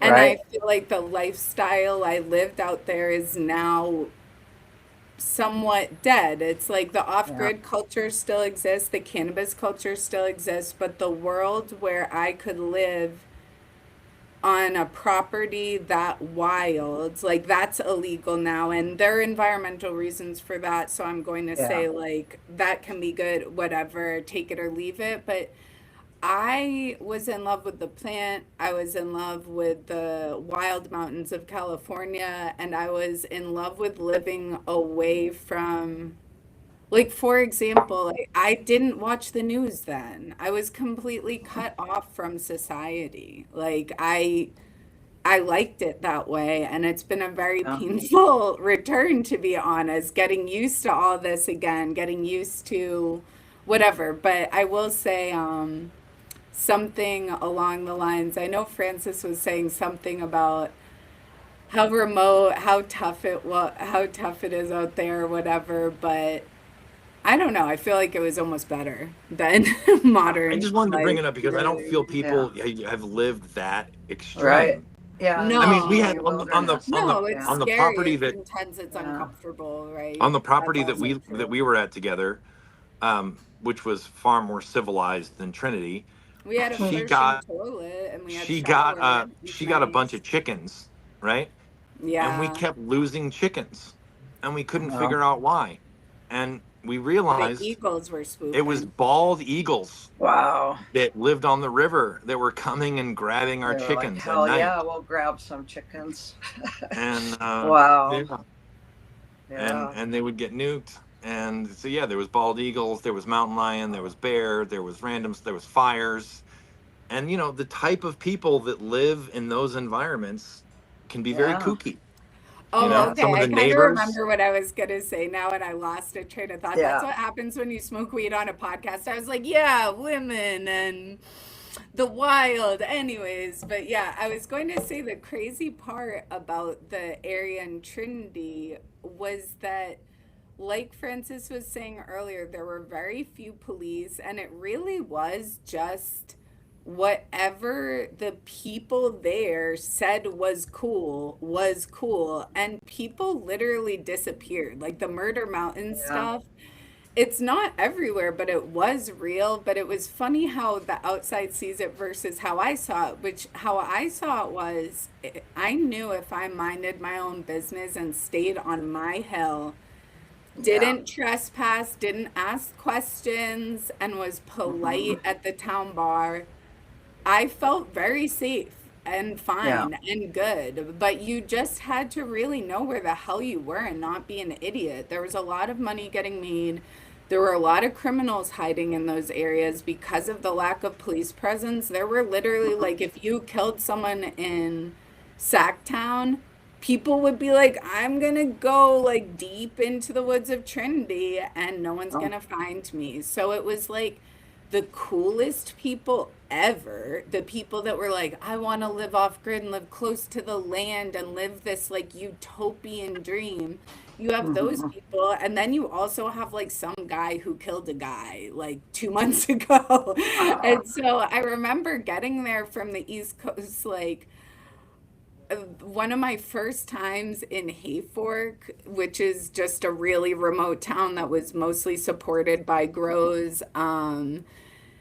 I remember being at the town bar and this guy like staring at me and essentially um asking me, like being like, you're not from around here. And I was like, no, I'm not. And he's like, you like to steal? And I was like, no, I don't steal. And he goes, good, because we've got holes your size. Just straight up, like Wow. first two Yeah. seconds you're Just meeting, and you're in public, and this is wow. some guy that looked like someone's slow uncle. Like he looked like not all there. So I'm not even seeing it coming. And Wow. so that was another thing, like if you want to bring it back to being a woman in that world, is like I just you weren't spared the realities of the old west region you were in, and that's the best way I could compare that area to, not the place I was at with Francis, but that area. Was it really was like the old west. You go to the one tiny corner store in town that has gas, 45-minute drive to even get there, so remote, and all over the walls are those signs like, we don't call 911, two guns, you know what I mean? Right. And Right. just Protected by like Smith and Wesson.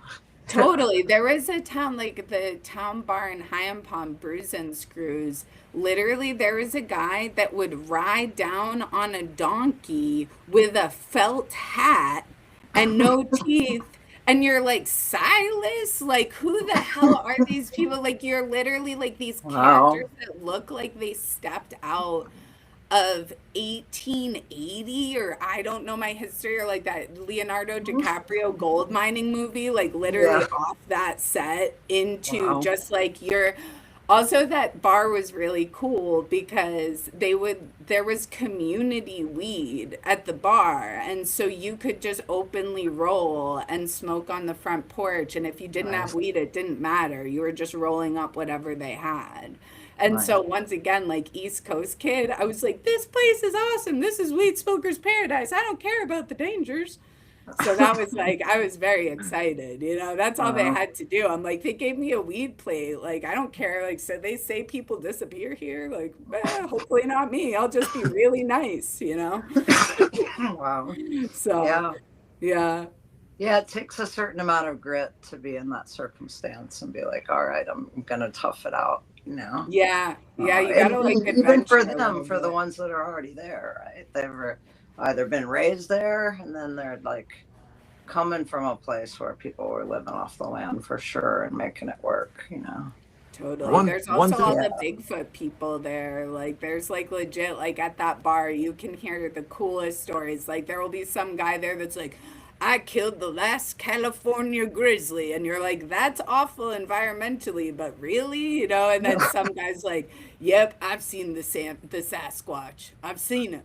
I Wow, believe it. that's It's funny. like you see some really cool old timers. Like, that's why I loved that area was I It, know a guy from that area, and he's always on the hunt for Sasquatch. So that's funny. It like rings a familiar tune to me, even yeah, way over he's out here. there, I was like, man. oh my gosh, If he's thinking about it. anywhere, Bigfoot's out there. And if you go in those You would woods, call if him you, Bigfoot. yeah, I know. They're like, Are there there's Bigfoots? Bigfoots. I know Bigfoots there's are out here. Bigfoot. Yep. That's What wild. you know what's interesting about that is like my grandparents after World War II, they moved from America to raise cattle in Brazil, right? Yeah, I And remember that. my dad was basically like, it was like, imagine you live in 1950s America, but Yeah. then where we went to Brazil, he was like, it was more like 1870s technology, Yeah. you know, like adobe houses and like, Yeah. and so what I feel about like Trinity is it's like Oh, it you is one travel of the back in time. it yeah, Yeah. Right it's like on. traveling back in time. It's like going to a different era. It's like everything is so civilized now, right? With the same chains and this and that. Like, you know, Huh. Trinity is like it really is like on the frontier. Gold It's very panning is it's popular as an it's activity very there, Oh it's yeah. I've which heard very is that. actually frontiers. really fun. Yeah, I've It's heard that. actually very People going frontiersy. And around in so that area. Yeah, and just so for you get fun. those kind of types of dudes that like you don't have to sand off their rough edges to be in society because Yeah. they're not really in society. They're just like Oh no. on this Far, piece of far land. from it. No, there's not. And so it's Huh. kind of just like what the crew works out that happens to be around there, Yeah. you know? Yeah. Huh. And like little When people grows. would send me mail, they would send it general delivery to the Hyam Palm post office. And I would, Yeah. anyways, yeah, that's like, Yeah. Yeah. where That's can some you like do 80s that? You shit for know? most communities. Still And Yeah. happen I would there. say that High and Palm is probably one of the most remote places within Trinity itself because there's two big roads that Phoebe was talking about, the 299, which seems like a big road, but if you're from the city, it probably seems like a wilderness track. Like And a then there's death the 30, trap. yeah, and then there's the 36 that runs off it, but High and Palm is off of both of those. So it's like once you're off the beaten path, you have to like make a right or a left and then like go 45 minutes to an hour more off the beaten path to even get in the general zone. So Some of it's the like most beautiful nature though there. Wow. I So went yeah, all the on, best nature is hard to get to. yeah, I because there's very remember, few oh, humans. So sorry. There's, curiously. So where are you now in life as far as cannabis goes? Like what's your story with like where did you go from there, right? You've Yeah. experienced some industry stuff and now you're like they can So keep the I industry decided and grow my to, headies or what? yeah, I decided, so I'm currently living in a state you can't grow in.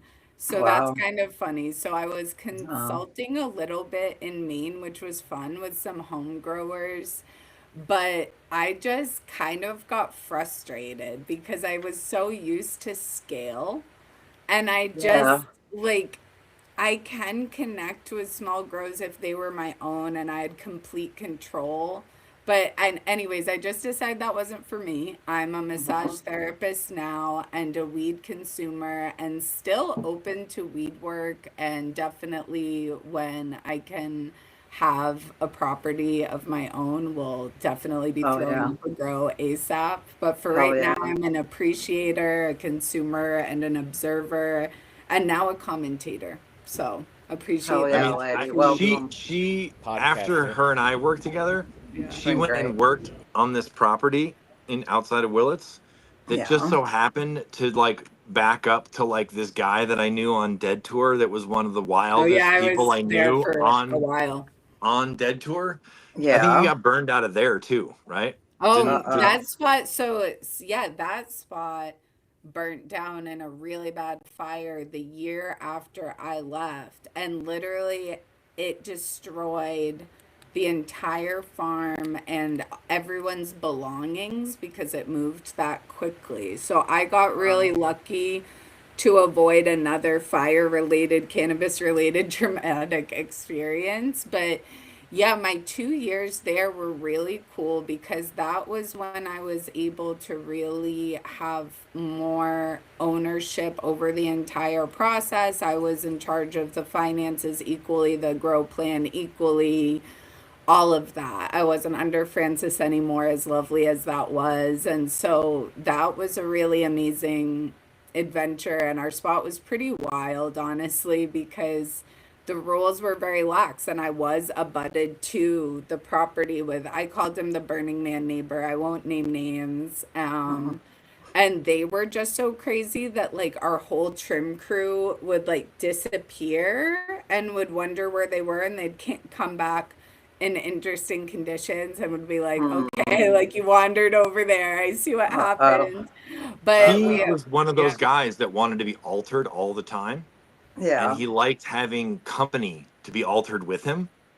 So he Uh-huh. would go and like steal Phoebe's crew to go Feed him raid, some acid or something. and Yeah. she would be Yeah. and she would be like, where is everyone? And then she would go over, and her entire crew would have been like basically like, you know, Lit. ruined for 2 days Oh because my God, Man. yeah. they It was a had been mess, dude. That scene, I can't believe the quantities and quality we pulled off, because if it wasn't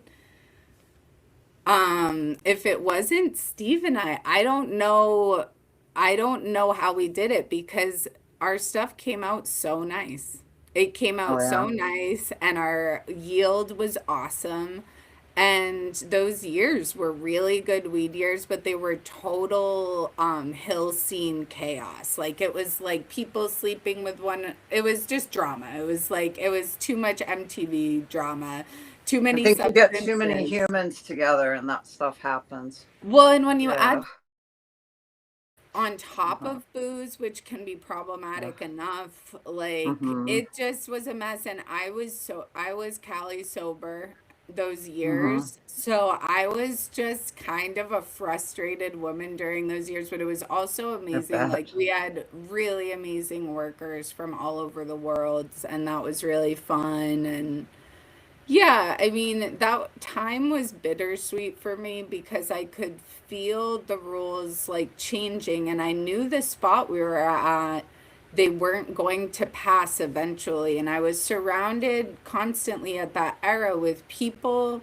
that, because they had so much to lose, they were unwilling to see the changes coming. And so they would Yeah. kind of tell themselves stories like, we'll find a way to keep this spot permitted. And I'm like, this road is completely unsafe. We have no structures that are permitted. We only have so much money coming in. And so I kind of saw the writing on the wall for that spot. It's a wise woman. Yeah. Yeah, and you know, life changes happened, and so I Mm-hmm. was going to regroup to do more canvas stuff, and then COVID hit. So I straight up was unemployed for quite some time, which was nice. And then yeah, I Yeah. worked that spot with Francis, but that was kind of the other stuff going on. But I really loved the spot in Willits. It was great.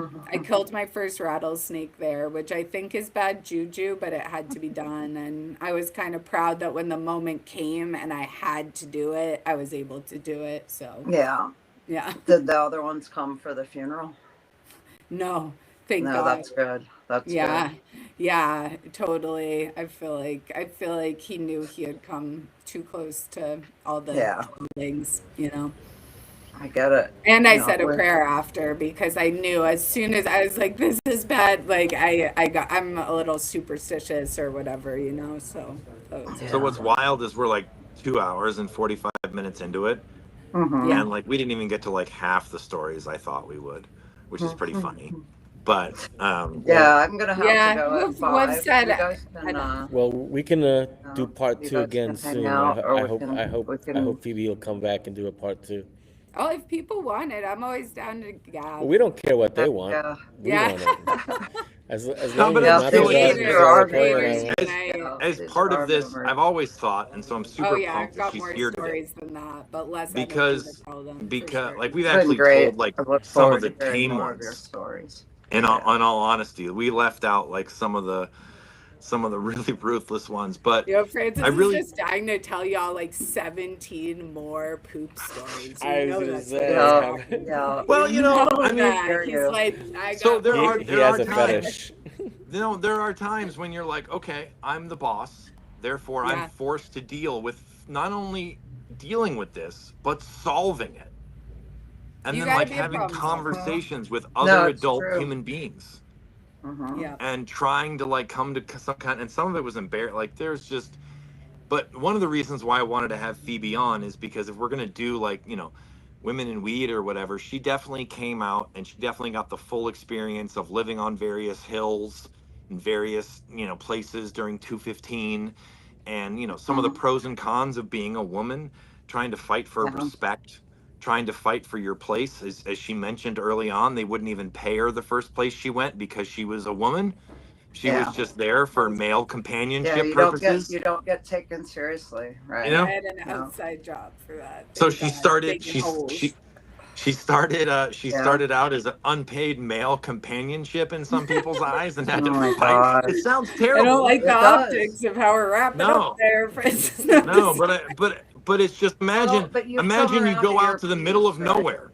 Just for a Yeah. second, imagine you go out to you leave your state, you go 3,000 miles west, you move out to the middle of nowhere, and then you find out the boss doesn't really think that your talents or your efforts are worth paying for. Right. But you're already there and your boyfriend is there Fucking with you suck it out. and you're trying to figure out what to do Yeah. about it. And the I You just guy's like, cry forgot. and run I home. forgot that I got Yeah. hired after my dedication in the Great Fires. That was when we got the call that I could get paid for some of my back hours and that I was officially hired because I had shown resolve. I had risked life or limb for Wow. the plant and for the man. And so Wow. basically I got hired then. Wow. So you Two were, weeks he later, graced busted at you with, gunpoint. Oh my wow. God. You're like, and So he maybe no. graced you with actual acknowledgement after all you had done. So maybe I should nice. bring up right before, because we're going to go in a second, is Yeah, that I'll Yeah. save there my was this battle that went on because when her and I first became friends, my partner that actually hired her and her dude brought them on, gave them an hourly rate, and then promised them a bonus if they did a good job. And then when it Oh, came time to pay the bonus, he was going to screw them over and not pay them and wow. trick them out of a bunch of salary that they were owed. Pesky Love that humans. dude. Shout out And to so him. when I He's a real and one. so when I found out about it, I felt like they had done a really killer job all season and gone above and beyond. And so I paid them. And then he was like, "You stole from me," because he was intending on ripping them off. So Yeah. there was even this thing Fuck where that it was guy. like they came out and worked a whole season, Put a pin and in that for sure, you and know? Phoebe and Steve were going to get robbed at the end of the season and Wow. literally not get paid an extra like 30 G's or something that they had certainly earned, Yeah, and you there's know? no recourse for that shit. That's No. like And what so I I was Well, saying yeah, a minute there's no ago, you know, like I'm employment owed board when that, you're in and the it's gray like, market, right? mhm. Even though we Yeah, had a there's no, permit, we're not like, there's no contracts for workers No. back then. right, So not to right. like pat myself on the back or anything like that, but I paid him and then I had to get into a fight with the guy because I paid him and he didn't want to pay him. He was intending on screwing him. And I'm like, well, I don't steal from people. I don't want to steal. We're not stealing from I them. What the mean, fuck are you yeah, talking no, about? I mean, settling what you know is a debt out of the income that you know belongs to the whole situation, I think is like more than fair, right? But that It's was honorable and it's true, right? so It's the one right thing. thing to do. It's the right thing to do. And one thing we should Mhm. mention, and then we can go, I guess, is like because cannabis money comes in such like spurts, it's not like every other Friday they're getting cut a check, Right. right? It Yeah, no, comes in a it's like chunk or every it few comes in a months if different you're chunk. lucky, And right? then so you work If unpaid it all essentially goes for well. months. It's Mhm. not uncommon to sell belongings or resources to make it through a season back then. I remember me and Steve sold shit to like buy newts one time to get to Yeah. that next Wow. level. So Yeah. I just wanted to bring Yeah. up Called it's bad really money ruthless management, though. to work Yeah. under risk for months to fight fires, to deal with all this stress and shit, and then to find out at the end of the season that you might get robbed or might not get paid because one of the people that you worked for is, not very ethical. It's Yeah. gambling though, you know, and that Yeah. was part of the fun of it too, right? In a way, The that wow. risk. It's It's some that little wow. taste of risk. The wow. Yeah. Yeah. Yeah, I'd lady. I like to- feel like, I hope we get past that to the point where there's not such like great risk for all Yeah. life and humans, and that's where we get to Sure. where if we can free the weed for all people in need and not just Yeah. the greed, right, then we can get there, right? And that's going to Cool. take community and it's going to take a lot of mothering, And an acknowledgement of the truth of what It is. I Yeah. think that's Yeah. I something really right appreciate now, your like stories. see things the way they are. Yeah, Yeah. One thing I'd Yeah. like And to then build say, something new and different, let's build it. totally. Yeah. That we can all enjoy for years to come. Not to sound corny, but that would be No, cool. seriously. Yeah. one thing I wanted to say earlier and didn't get a chance to is, you know, when you came west and not really knowing anybody, it was kind of the same as like those people standing on the corner with the trim signs, right? They would end up Yeah.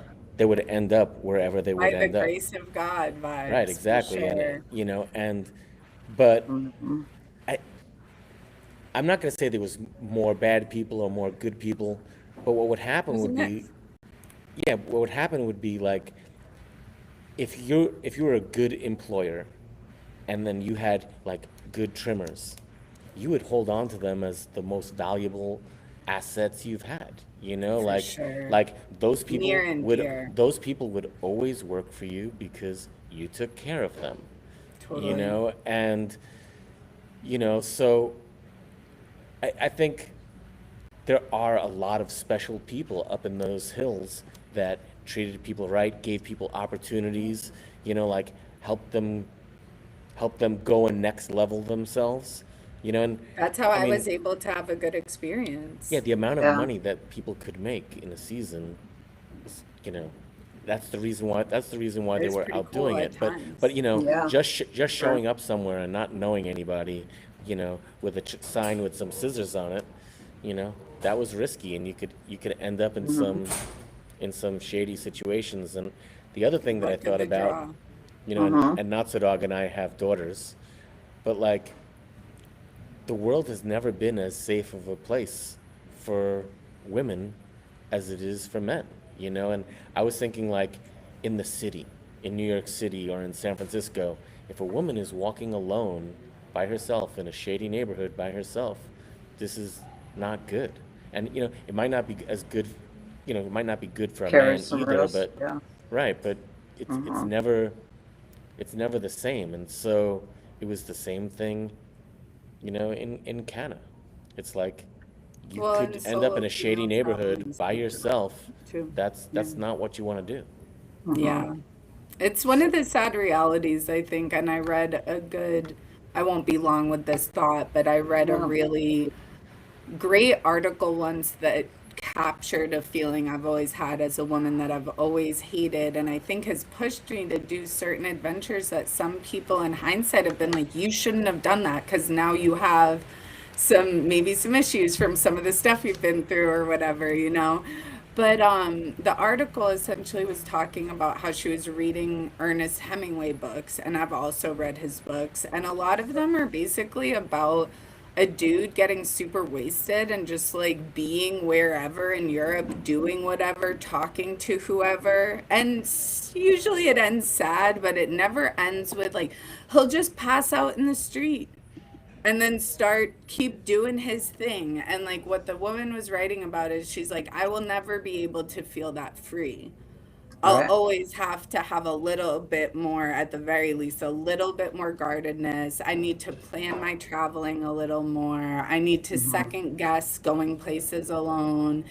And to some extent, I don't like playing the what can be seen as the whiny female, like, you don't get it, like I have to think about going out at night and you don't, like, I feel like sometimes these things become like annoying to people that aren't female and haven't had that experience. But it really is true where when bad things out there happen to men, it wasn't so much like all their friends were like, see, I told you you shouldn't have gone out there. You need to stay where it's safe. Like a lot of times it's Right. like, that sucks, man. I know you worked really hard out there. Like a lot of the reaction I got from like being in situations with the law or being like in situations with anything that came with that lifestyle was a lot of judgment for having chosen a risky like lifestyle. And I do believe a little bit of that judgment was due to being a woman where like you're just supposed to kind of play it safe, and if you're not, you're kind of asking for trouble, right?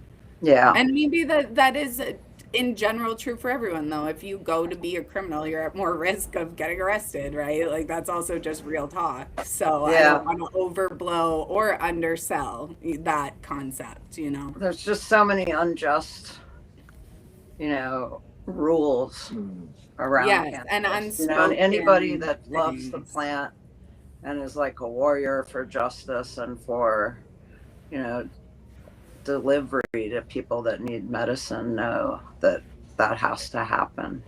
Yeah. You know, I think about it more of like almost like an underground network of medicine warriors, right? From the road dogs to the growers to the people on the hill over there to the people in the holler over here, right? And that we had to carry that torch and that risk, you know. But I think, you know, us women, there were less of us in general, so getting to tell our stories is really great, and I really appreciate you coming on the show. And I know Notso just loves the shit out of you. He's like, I gotta tell all these stories. I have to go. Well, let's schedule part 2 and 3, whatever's necessary. Yeah. Awesome. Yeah. I love it. Tales All right. from the hill. And I can always talk more about growing, you know, I'm itself. going to give you a technical advice here, which is what he tells everyone. So when you leave, you have to wait until it says full. You can leave the studio, but you have to after you click it, you have to wait until your computer or phone says fully uploaded. Okay. Just wait a second, Phoebe. Don't hang up. Okay, I just won't do anything. I'll click leave and I'll go take a bath. Don't click leave though. Just wait 1 second. Don't click leave at all. Yeah, don't leave. Just wait 1 second. Okay. Thank God. It's gonna tell you that it's finished uploading. I'll stop. Okay, I thought I had to leave and then wait. Point, you can leave. Otherwise, thank you, I might everyone. not be able to make so much. Thank you for anyone that was listening and appreciating. Thank you so much. Thank you, lady. I'll do it soon. Wow. Peace. I don't know why the stop button is not working. Really odd. You cannot stop. Can't stop this party. Can't stop the live. No, okay, I'm gonna end this session for everyone, but please keep Riverside open. I will.